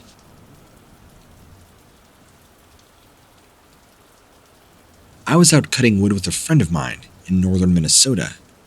We came across a very large, unusual humanoid figure right at dusk one evening. I had my Win Magnum rifle with me, and we both began getting nervous. We were still several hundred yards away from it. I didn't want to take my rifle off of it just yet, in case I needed to drop it quick. It was laying flat on its stomach, propped up on its elbows, looking into the woods that we just walked through only moments before. I couldn't exactly see any facial features other than huge pointed ears. I was worried it hadn't seen us, though. I don't know how. I moved a little closer just to be safe, and then I saw why my friend was even more nervous. This shape began morphing into this monster. I stayed as still as I could, hoping it would never hear or smell us either, but I knew I couldn't wait any longer to make a move if we wanted to survive. When I made up my mind to shoot, it began running straight at us at about 50 to 60 miles an hour, with the most hideous roar scream imaginable. I barely got off a shot with it coming towards me at full speed. Only clipped its upper left shoulder area, which stopped it for a few seconds as I was trying to chamber another round as I ran for my life. I made it into the brush as I put another round through its upper shoulder and finally got a good headshot on it. I think. I'm unsure if I killed it or not, but I don't see it anymore, so I hope I did. I don't know what kind of flipping predator I dealt with out there, but I have no desire to deal with it again. I got away with a very small scratch that I still have on my leg from it, although I can't be certain what will happen. I'm not sure what I killed or what I think I killed in those woods, but this wasn't your regular animal. The worst part about this whole thing was after I shot it, I didn't even get to look at how big it really was. I just ran. Even though we were only about 40 yards away when I put that third round into its left shoulder, and then thank God, we both ran like deer. The creature began screaming again, and I heard it chasing us through the brush for about 30 seconds before we finally made our way out of there.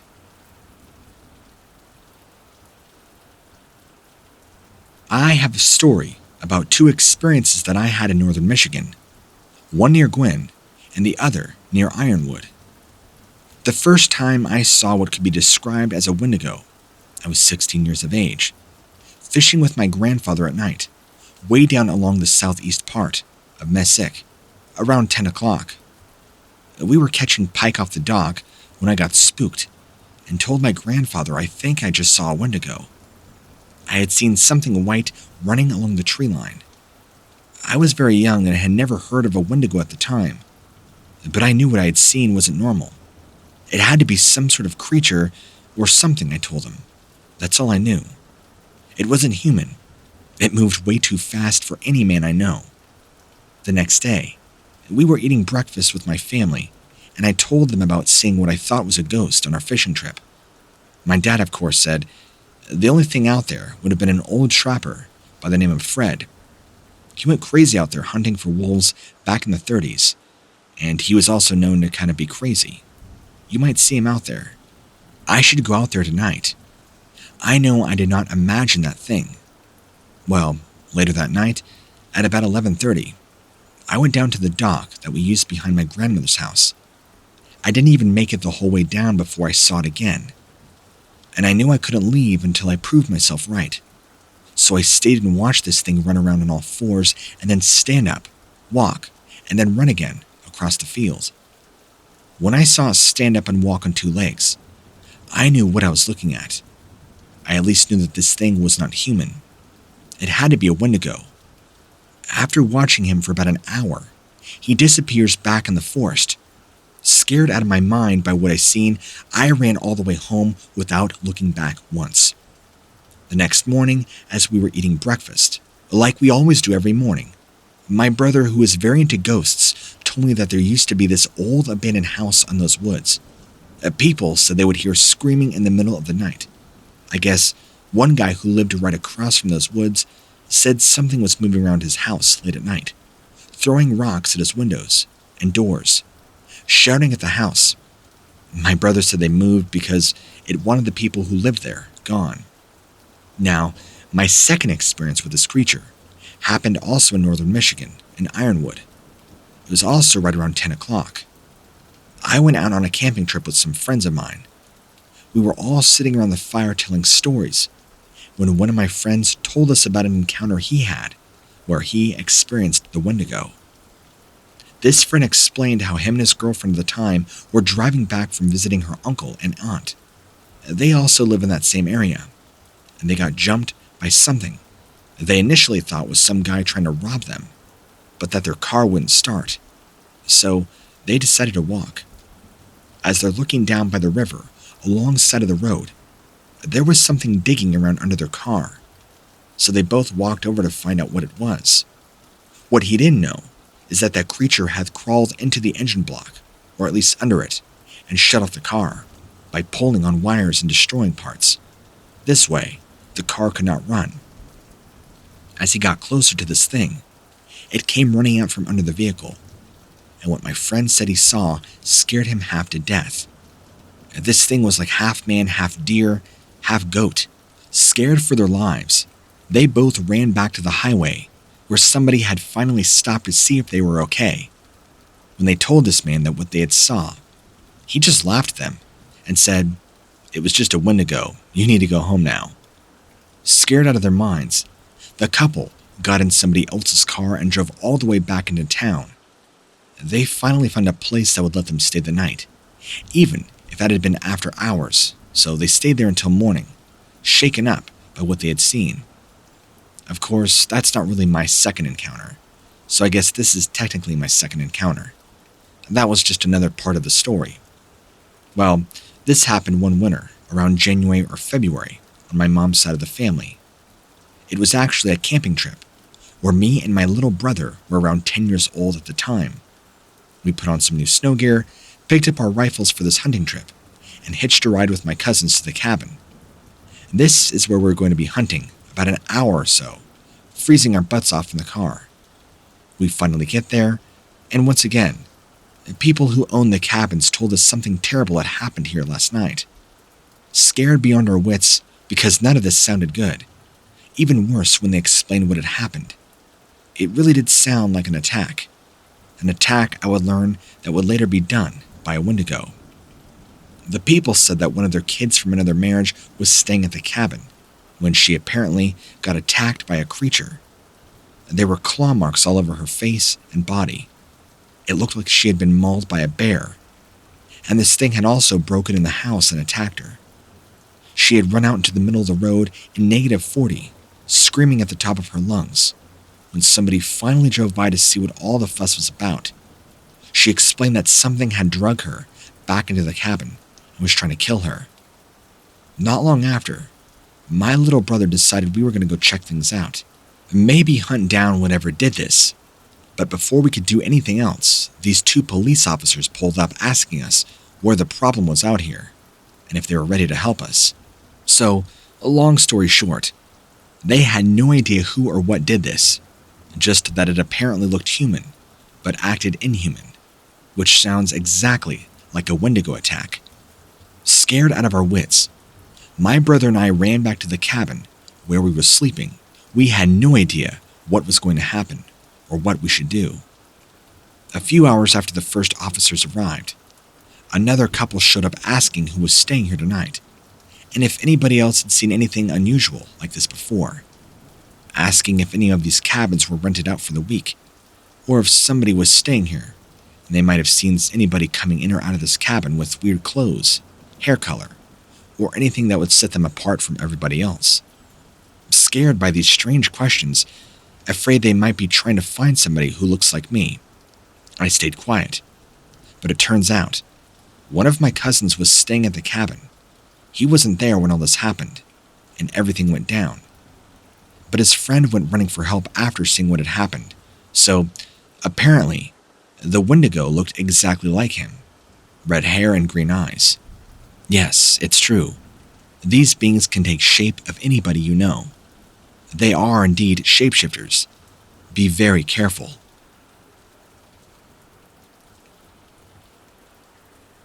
My experience with the paranormal began when I was just a young kid. I have been able to see ghosts from a very early age and began seeing them more often when I turned about 8. This is when strange things started happening in my house. Lights flickering on and off, the TV channels changing, turning off by itself, and doors opening and closing. When we were there watching movies, I would turn around, and there would be a strange man standing behind me, looking down at me with red eyes. My father's Jamaican, and the people there believe the spirits of their ancestors will watch over them when they die. It scared me out of my wits. I didn't tell anybody except my mother, but she didn't believe in ghosts, so she told me to stop making up stories. When I was 11, strange things began happening outside my house. Strange noises, voices, feelings of being watched. Of course, my parents never believed me, even though my father's background. I told them what I had seen and heard, and now they regret it, because things have severely escalated. I'm now 19, and a few years ago, things began happening in my room like something touching me. Even worse when I was little. Calling my name and other bizarre movement. But it got so bad I could not sleep at night anymore. So, for 3 months straight, every night, the darkness would consume the room where I slept, and strange horrific images would flash through my head while standing in a dark corner by my bed. It's as if somebody had reached out their hand towards me. But as soon as it did, it would go through my body, and I would shoot straight up awake out of bed, and to this day it is still happening. I am now fully involved with the paranormal after strange activity keeps happening. At first, I didn't think much of it, because I'd been dealing with it from such a young age, and things like this have always happened around 1 or so at night. And I also see these strange images appearing like on the back of my eyelids. as if somebody is projecting them into my head. One image was like a video playing over and over. I told myself it's not real, it's just a dream. But when I woke up, something strange had definitely happened. My sister noticed strange claw marks on the back of her neck. She turned around to go to whoever or whatever did it, darting behind her. She thought nothing of it, but I knew what they were. Strange things have happened to me before, after strange activity happens. I just didn't know how long they had been there. I asked her if she remembered being pricked on the back of the neck while sleeping, and she said yeah, it happened a few times. I told her I think something is trying to possess you, and then strange noises began happening around the house, like heavy footsteps behind or outside my door. The strange thing that's happening now is that strange black creatures appear in my room now at night. One night, I saw one standing beside my bed. Its arms were like curved claws. It was bizarre. It was crouching down, looking over me, and then running round to my other side and stood beside. I heard strange noises coming from the corner of the room where it was standing. The reason I'm running this story to you now is because this weird creature appears next to my bed every night, comes back with something different after every few times. It still scares me, but not as much, at least because I've been dealing with it for so long. Now, lately, I've been getting bit on the back of my neck, like sharp little teeth. There is a force that is surrounding us outside the house. I'm not sure what it is. I do know that at nighttime, I see strange shadows moving outside my house, and this creature that visits our home nearly nightly. I've heard terms thrown around like Skinwalkers and Wendigos, but I have no idea what this thing could be. Any help would be much appreciated.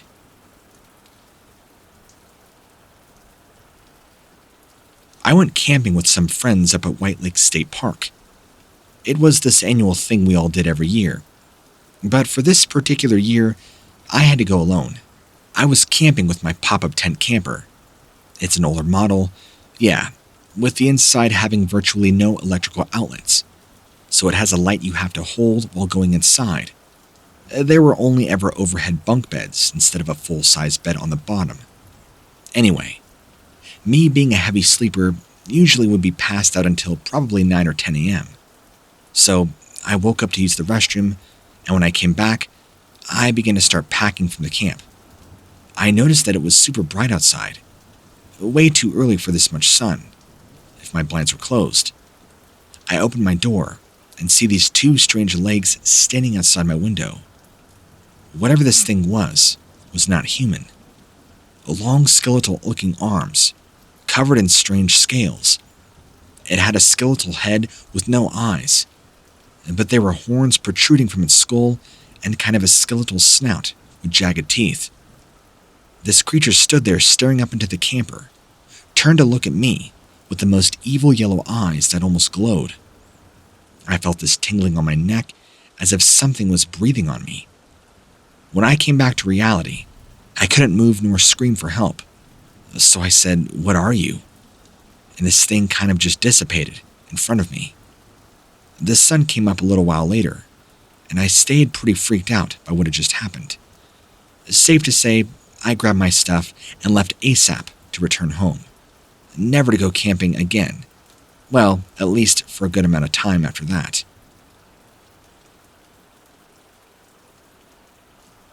I'm really bad at writing, so forgive me if this story doesn't make sense. I'll do my best to try and make sense of it. The time that I was at Penn Lake in Ontario, Canada, I had walked away from the campsite to go pee, and I see these two creatures that are walking on all fours, kind of just trotting around. I think they're large animals, but I could see that something is very wrong. They see me and start growling. They kind of reminded me of hellhounds. Their sounds were demonic, animalistic, and snarl-like. At this point, I began sprinting back to our campsite, only for everybody else to be staring enviously into the campfire.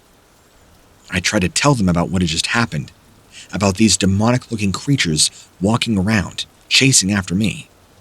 They just kind of laughed. I tried convincing them that I wasn't lying, but it didn't work. This might not sound like much to you, but it absolutely terrified me, and I even lost my faith in humanity for a little while. Everybody around me thought I was making this up, or seeing things. Now, I'd been living out in the Canadian wilderness for 6 months before this, with 6 other guys living in a cabin, and I'll never get this image out of my head. It looked like something straight out of hell. It made this awful screaming noise and began charging towards me on all fours. The only thing I could think to compare it to would be the way how predators move when they are hunting prey, sprinting and moving effortlessly, yet so strategically and quickly. It scared me bad. So when I had ran back to our campsite and nobody believed me, you can imagine why I was so frustrated, beyond belief. Is it possible that this was a dream? But that can't be. I was awake. So how is this possible? How can anybody even sleep or deal with what I did? Does somebody hallucinate this? And if so, how does somebody hallucinate so vividly? How am I supposed to know what happened last night if nobody believes anything I have to say? Now, when my friend told me about her previous encounter, where she apparently saw one walking by the road that she was driving home from work on, the creature, or a creature, looked into her car as she drove past. She said that as she passed it, she looked into her rearview mirror, just in time to see this thing disappear into the woodline. But at this point, I'm not sure if that actually happened or not. And after all, my friend is a realtor, trying to convince us that her previous house was haunted. Before I called BS on her story about demons living in her old home, I would have believed anything with absolute certainty. I'm going to go back to look into Bigfoot creatures and see maybe if that's what this was. Or maybe it was some sort of vampiric creature. Maybe after all it was a Skinwalker or a Wendigo, I don't know. Maybe you can help me figure it out. Either way, I cannot begin to describe what it was like to live out this nightmare.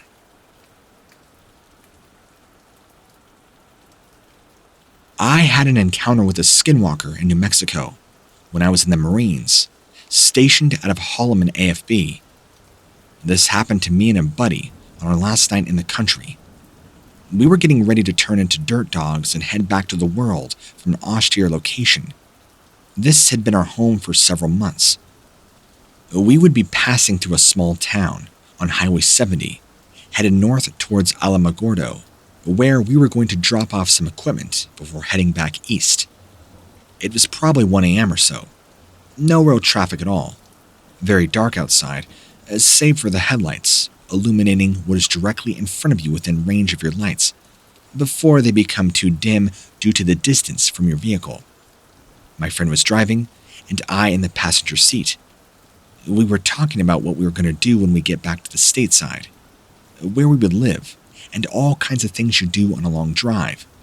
Nothing unusual or out of the ordinary for any of us.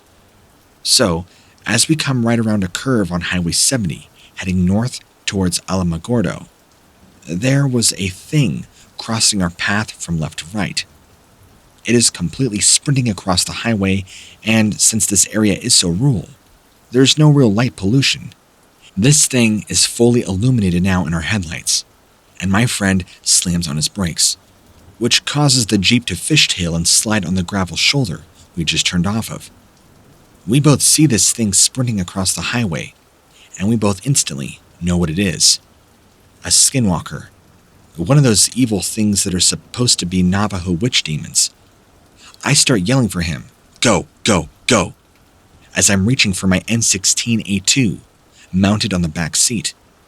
This Skinwalker has stopped in mid-stride right in the center of the road, facing us head-on, but now standing still, blocking our path forward. It looked like a human wearing a coyote skin with glowing red eyes. My buddy floors the gas pedal and we both brace for impact.